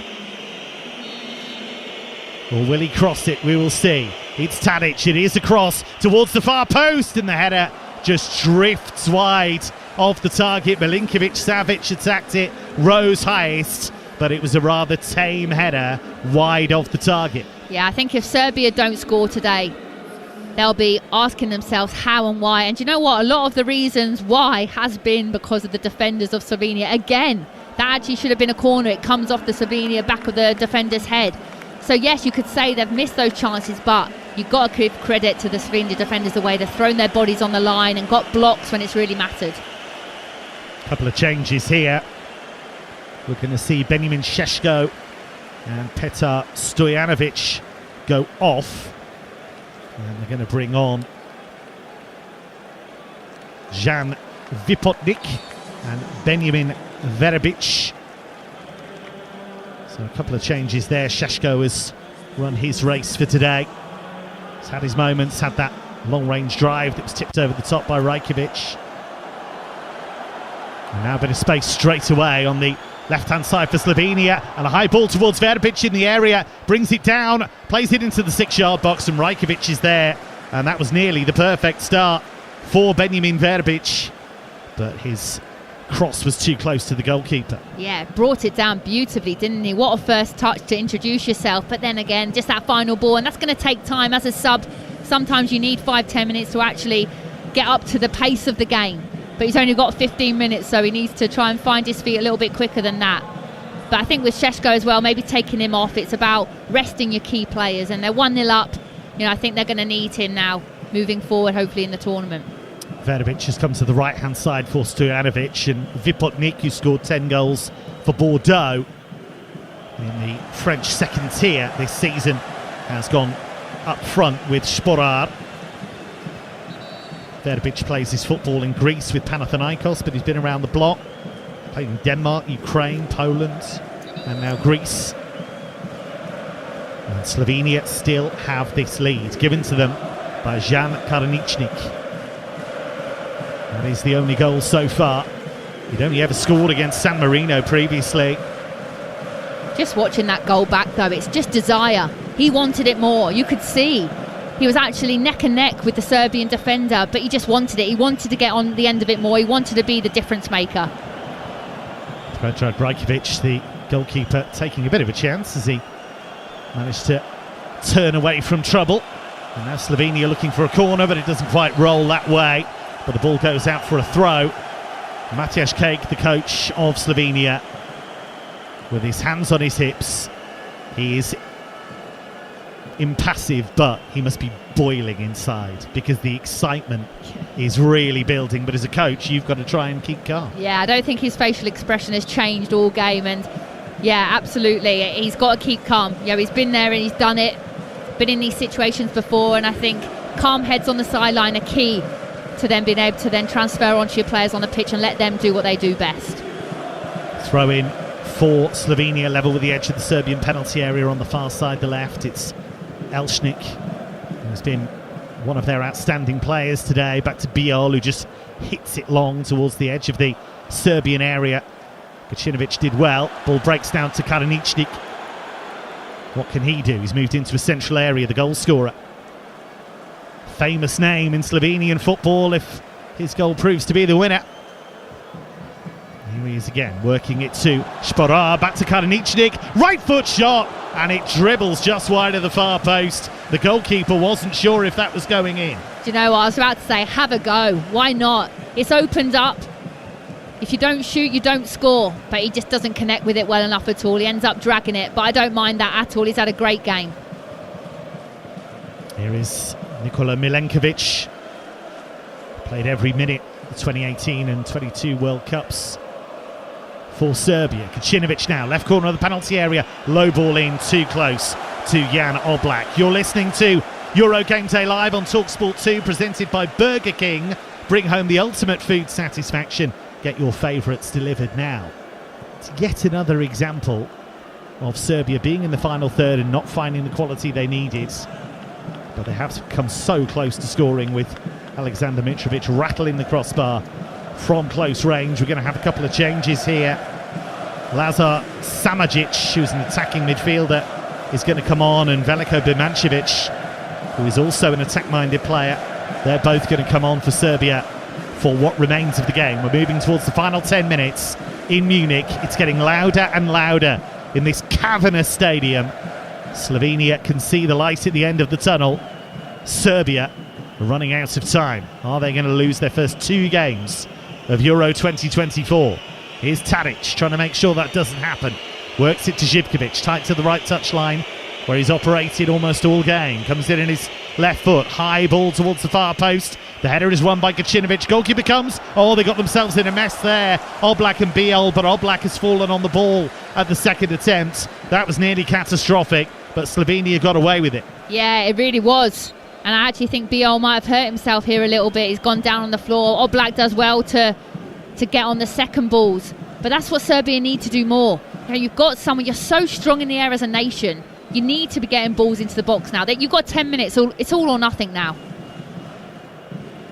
So the first player to come off will be Andrija Živkovic, the right wing back. He'll be replaced.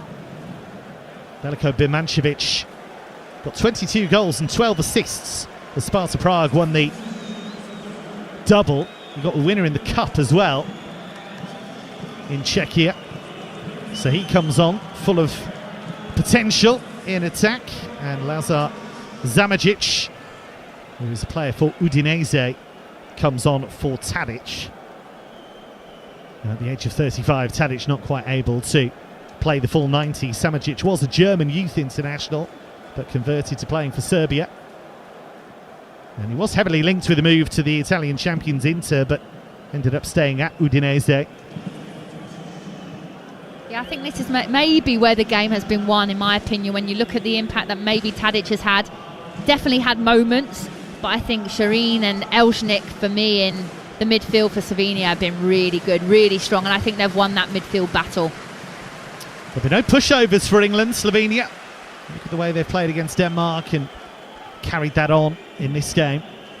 Here's Birmancevic off the left-hand side, and he plays it in field. Determined run by Samajic, works it to the right-hand side for Ilic.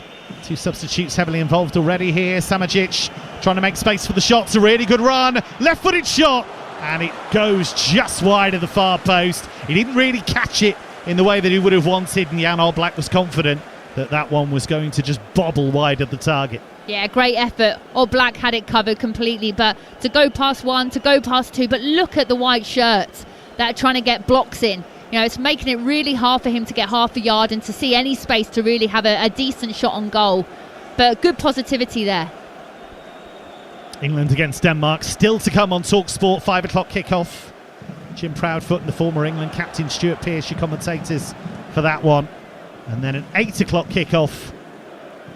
And it really is a potential cracker between Spain and Italy.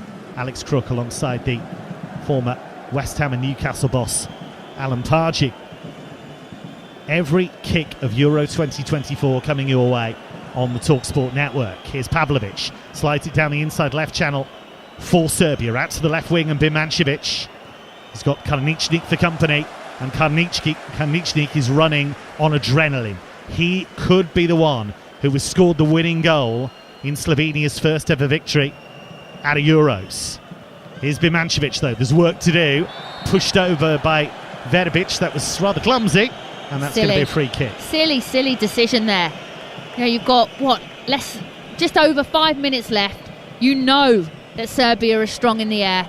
You know that they've been a threat on set pieces all game, and he's going the wrong way. He's going away from goal. You don't need to push him there. 84 minutes gone here on TalkSport 2. Slovenia 1, Serbia 0. Jan Karničnik, I should say, with the only goal so far. Here's Birmancevic with the free kick. Wide on the left, curled towards the far post. And Jan Oblak took no chances there. Just palmed the ball behind for another corner. Yeah, it just looked like he misjudged that slightly. Looked like he was coming out to claim it, and then actually has maybe come out a bit too far, and luckily just got a fingertip over the bar. So work for Slovenia to do. Can Serbia find a response? They've come so close without scoring.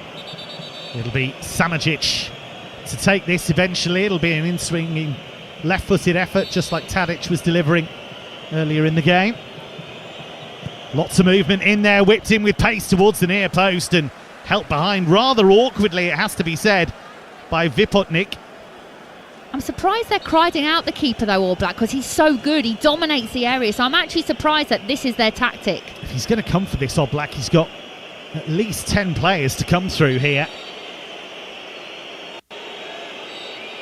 Trying to stand strong here, Slovenia.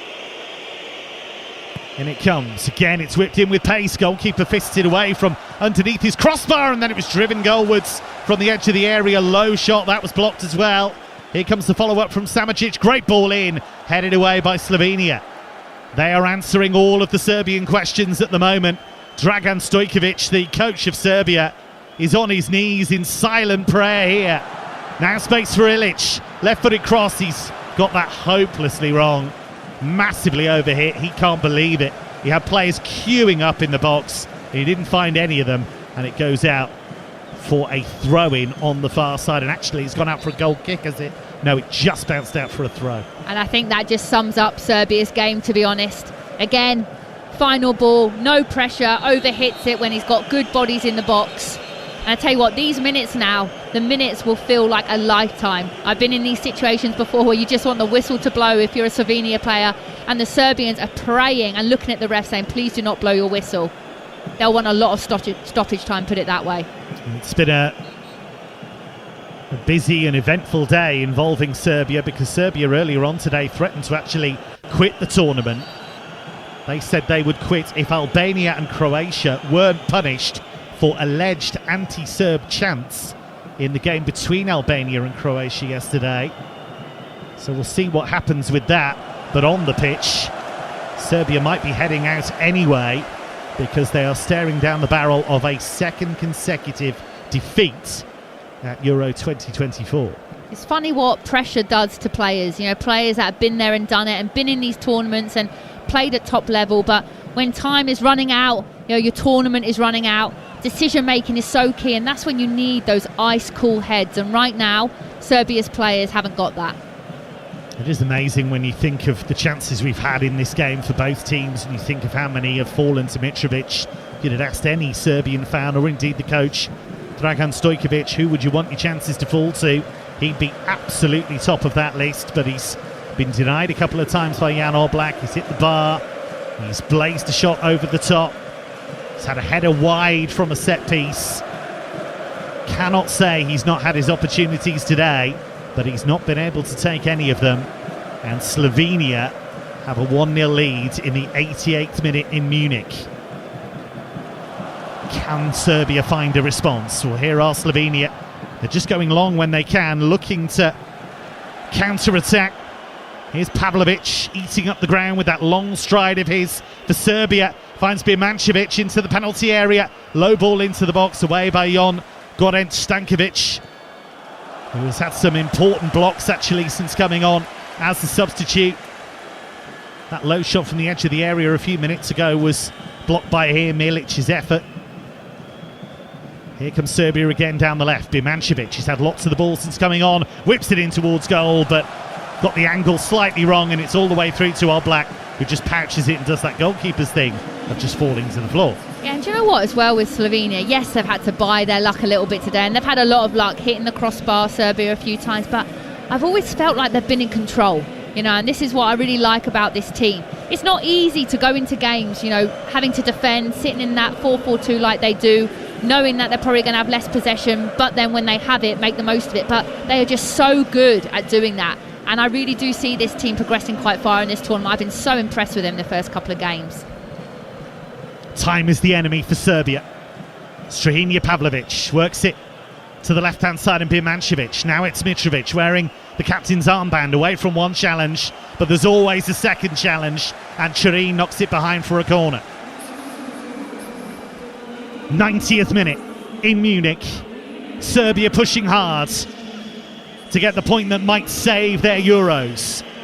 Birmancevic, with his dark hair tied back, leaves the corner. There are prayers being offered by Serbian fans. Samajic to take, outswinger, left-footed, headed away brilliantly, and then Verbic completes the clearance. Out to Ilic, far touchline the right-hand side, went for a reverse pass. Gacinovic hadn't made the run. Janja tries to let it run. Janja was booked, by the way, for time wasting a few moments ago. There will be 5 minutes of added time. That's all that separates Slovenia from history. And in their country, sporting immortality, it would mean so much to finally get a victory at a European Championship finals. They couldn't do it in Euro 2000s. Maybe they'll do it here. Change being made here by Slovenia. There was a bit of confusion. The referee, Istvan Kovac, now allowing that substitution to happen. It's David Brekalo who's coming on, and he will replace Timi Elshnik, who has been absolutely outstanding in this game for Slovenia. Cross from the right from Serbia. It was a really good one, headed away by Biol. Superb defensive header. He is a giant back there, he really is. And now Slovenia on the counter-attack. The tireless Cerin, stride for stride with Jovic. Free kick goes against Cerin, and then he got involved in a bit of nonsense there.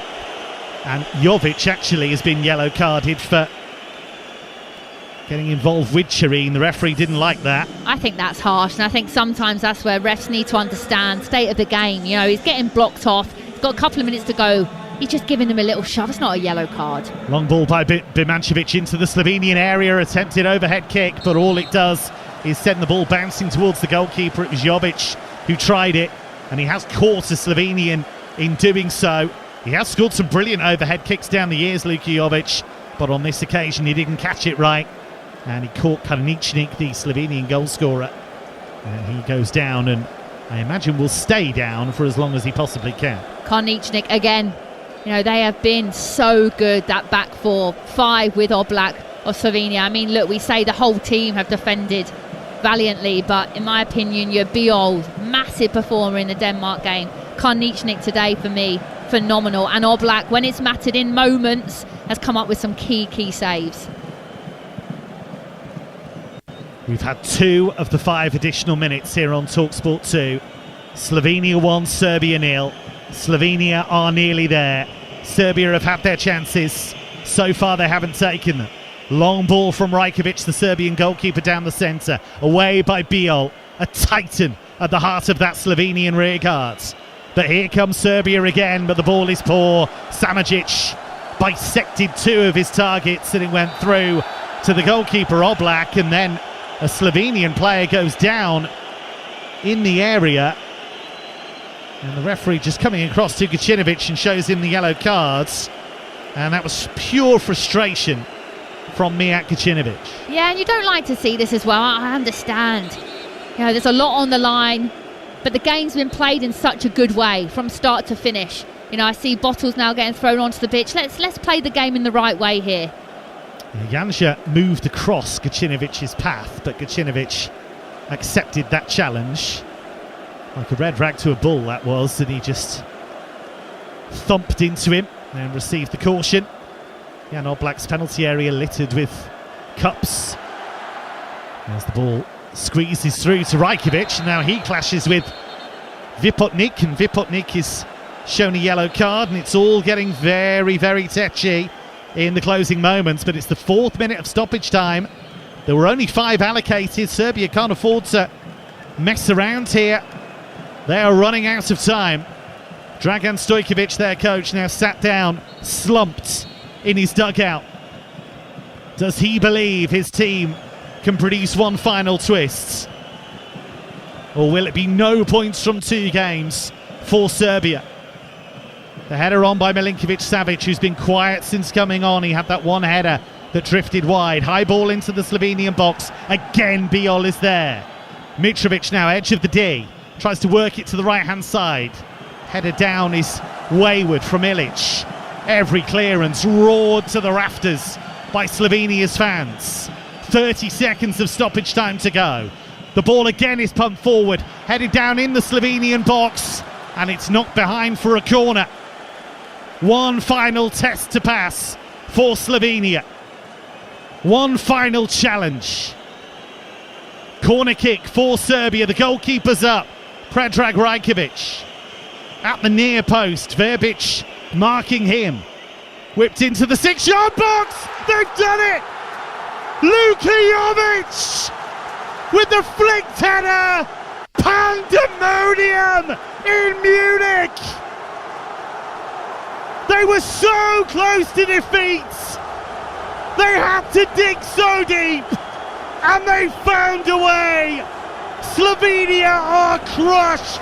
They cannot believe it. But Luka Jovic rose highest and has snatched an equaliser. Slovenia won, Serbia won. I cannot believe it. I really can't. Absolute heartbreak for Slovenia. But fair play Serbia. They did not give up.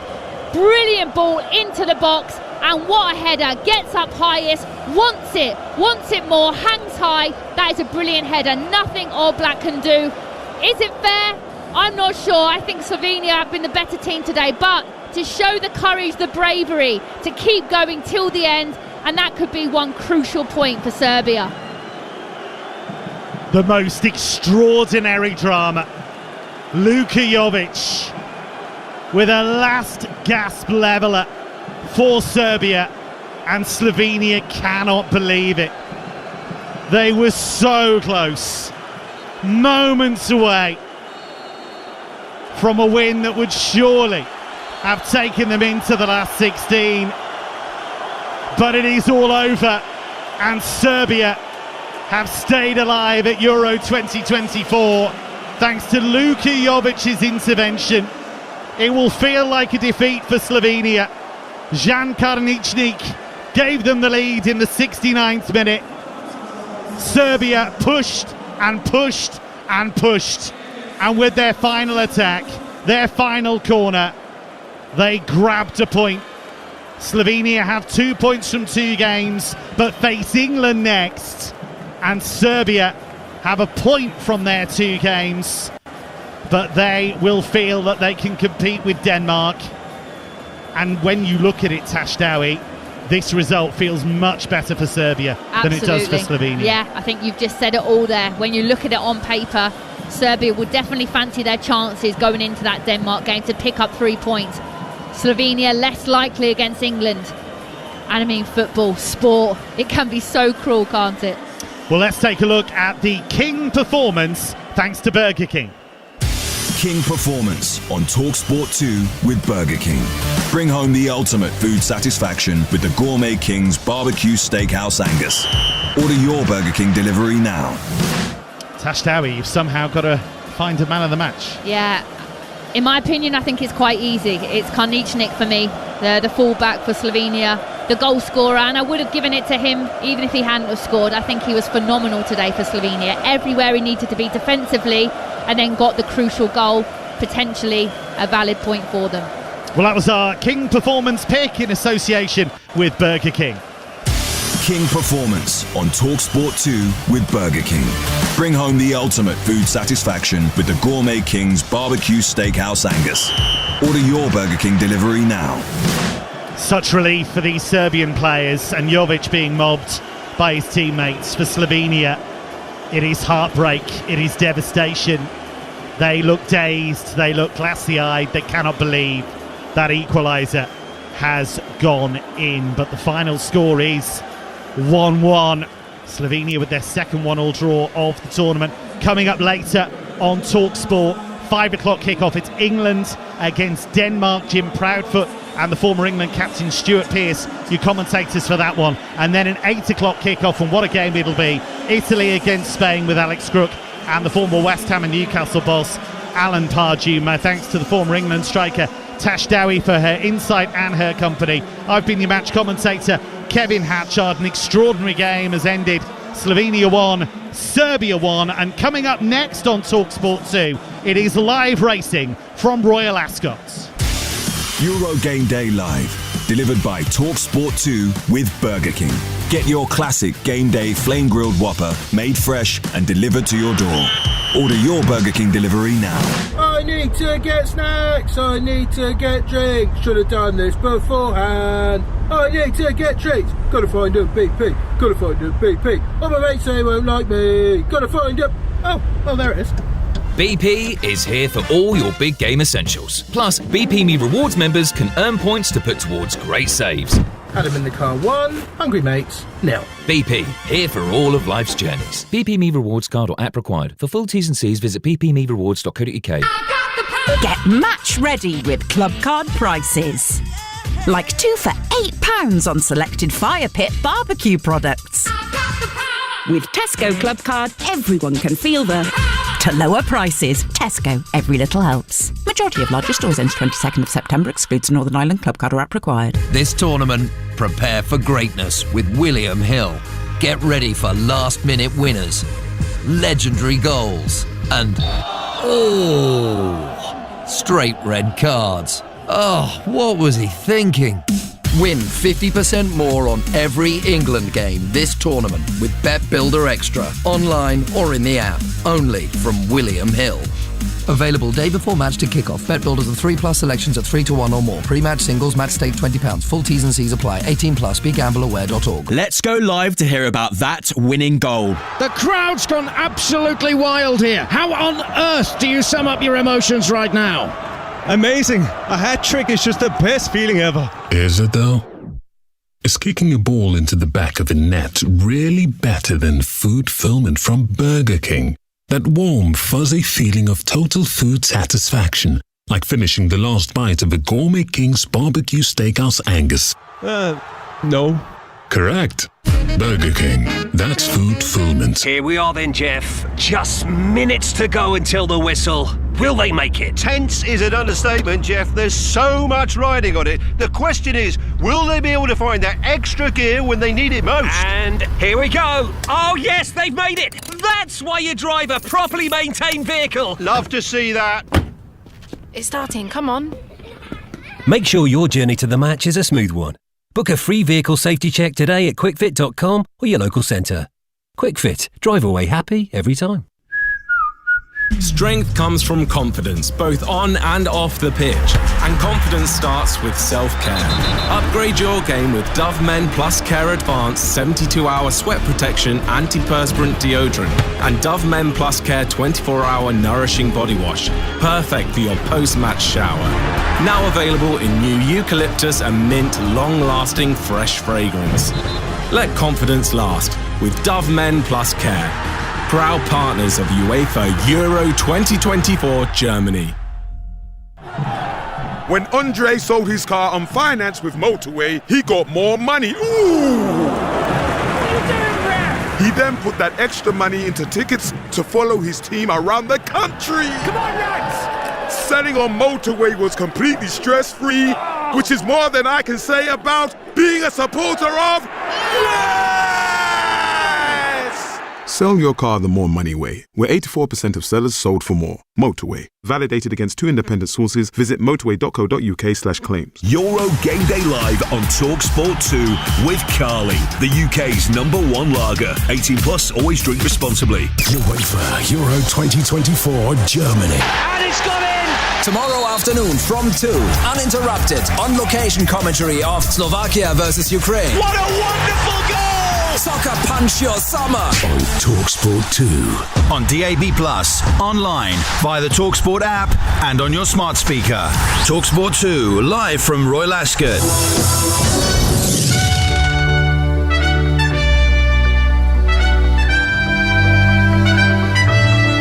Good afternoon from Lee Mackenzie as we reach day 3 of Royal Ascot, Gold Cup Day, featuring the best long-distance horses in the business, strapping it out over the marathon trip of 2.5 miles. On Racing Live, we follow that with the Britannia Stakes, 29 runners over the Straight Mile, a Royal Hunt Cup for 3-year-olds.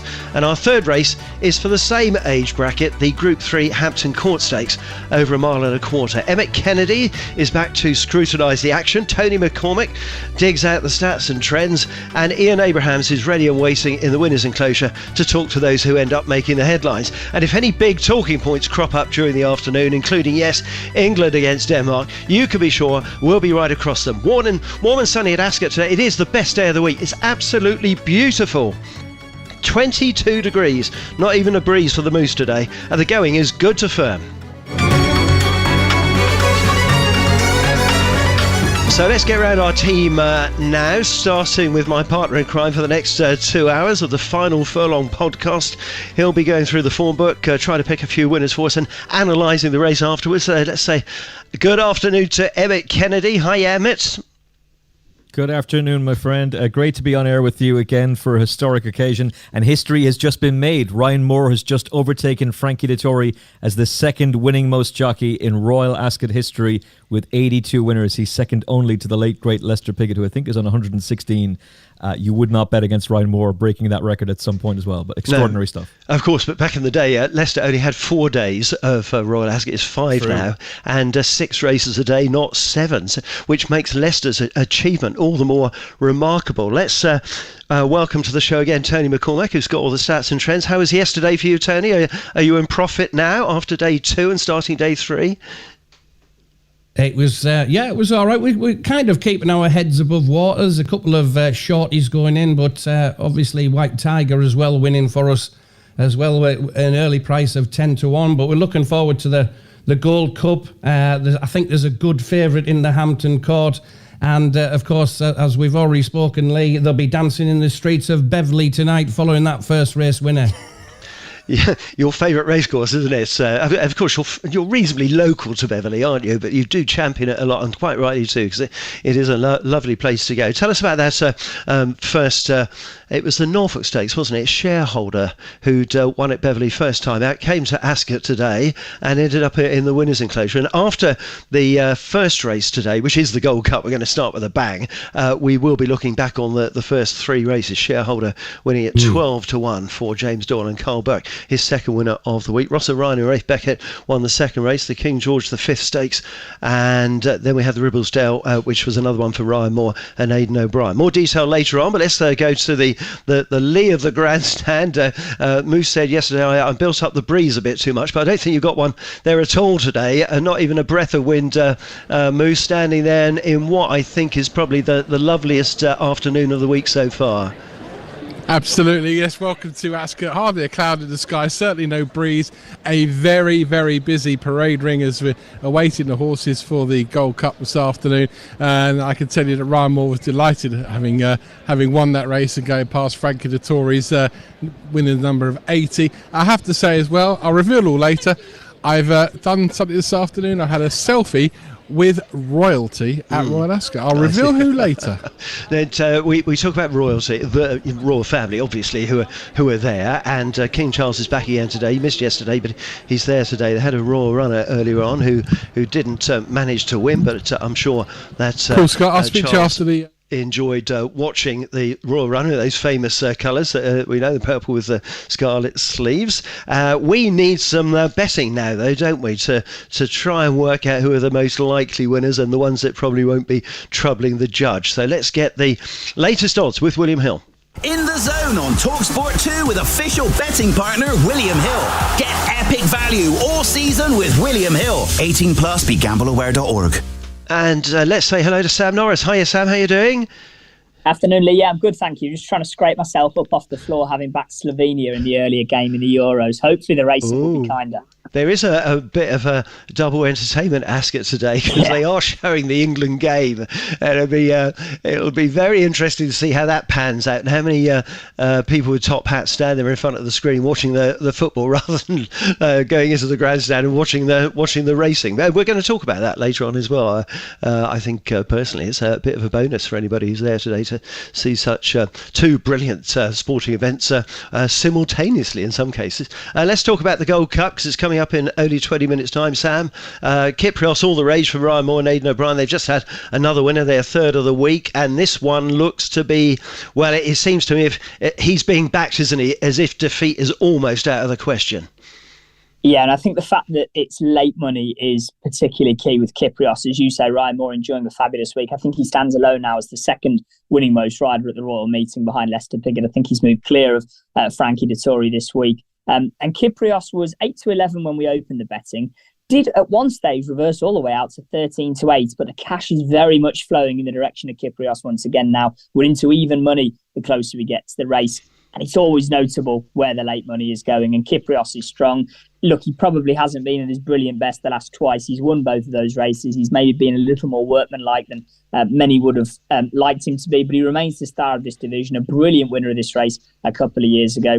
And he's strong the closer we get to the off. That's impacted the prices of Trawlerman and Gregory. Punters have come for the pair of those at various stages this morning, but they're both on the drift now as a result of Kyprios' support. And Vauban's the one that's been very steady, 13-2 at the moment, winner of the 1 mile 6 furlong handicap on the card last year, now trying to follow up in the biggest race of the week. And perhaps unsurprisingly, Willie Mullins could become the first trainer to ever train the winner of the Cheltenham Gold Cup and the Ascot Gold Cup in the same season. I doubt too many will have tried, Lee. If there's one man who can pull it off, it's probably W.P. Mullins. Just what I was thinking, actually. It's, as you say, it's not been done before, but there wouldn't have been many who had attempted to win a Cheltenham Gold Cup and a Gold Cup at Ascot in the same season. Quite ridiculous if Willie can pull that off. So we got the Britannia Stakes at 5:05. Just the 29 of them over the straight miles, made even more difficult by... This is a race traditionally for improving 3-year-olds, isn't it? So some of these might be a bit better than they've looked so far. They look pretty good already, so market might guide us here. What is it, about sort of 5-6 is the field here? Yeah, just in between, actually, 11-2 the field. As you say, it's always a minefield of a race, one of the tougher handicaps of the week. I don't think there's any easy handicaps at Royal Ascot, is there? But this looks typically tough to call. Quirat is just about our favourite at the moment. We saw Hector Crouch in winning form yesterday, of course, just his second winner at Royal Ascot. And Quirat's been steady, was 15-2 at first light, into 11-2 at the moment, has been as short as 5-1. But there are a couple that punters are coming for in opposition.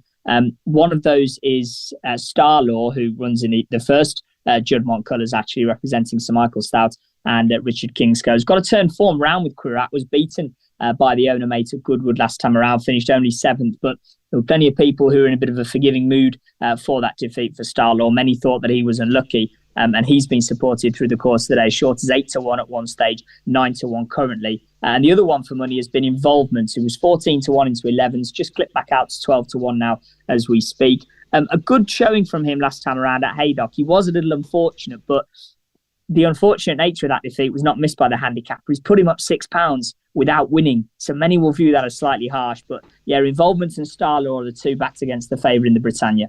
Okay, I love these big field handicaps at Royal Ascot. It's very special, I think, to watch those cavalry charges. And, of course, you don't get them on a daily basis, but you do get them at the big festivals. And there are no fields bigger than the ones we see at Ascot. What about the Hampton Court Stakes at 5:40? Funny little race this, because they're quite classy horses. They're not quite top class, but only just short of it, aren't they? Over 1.25 miles. So what does the market make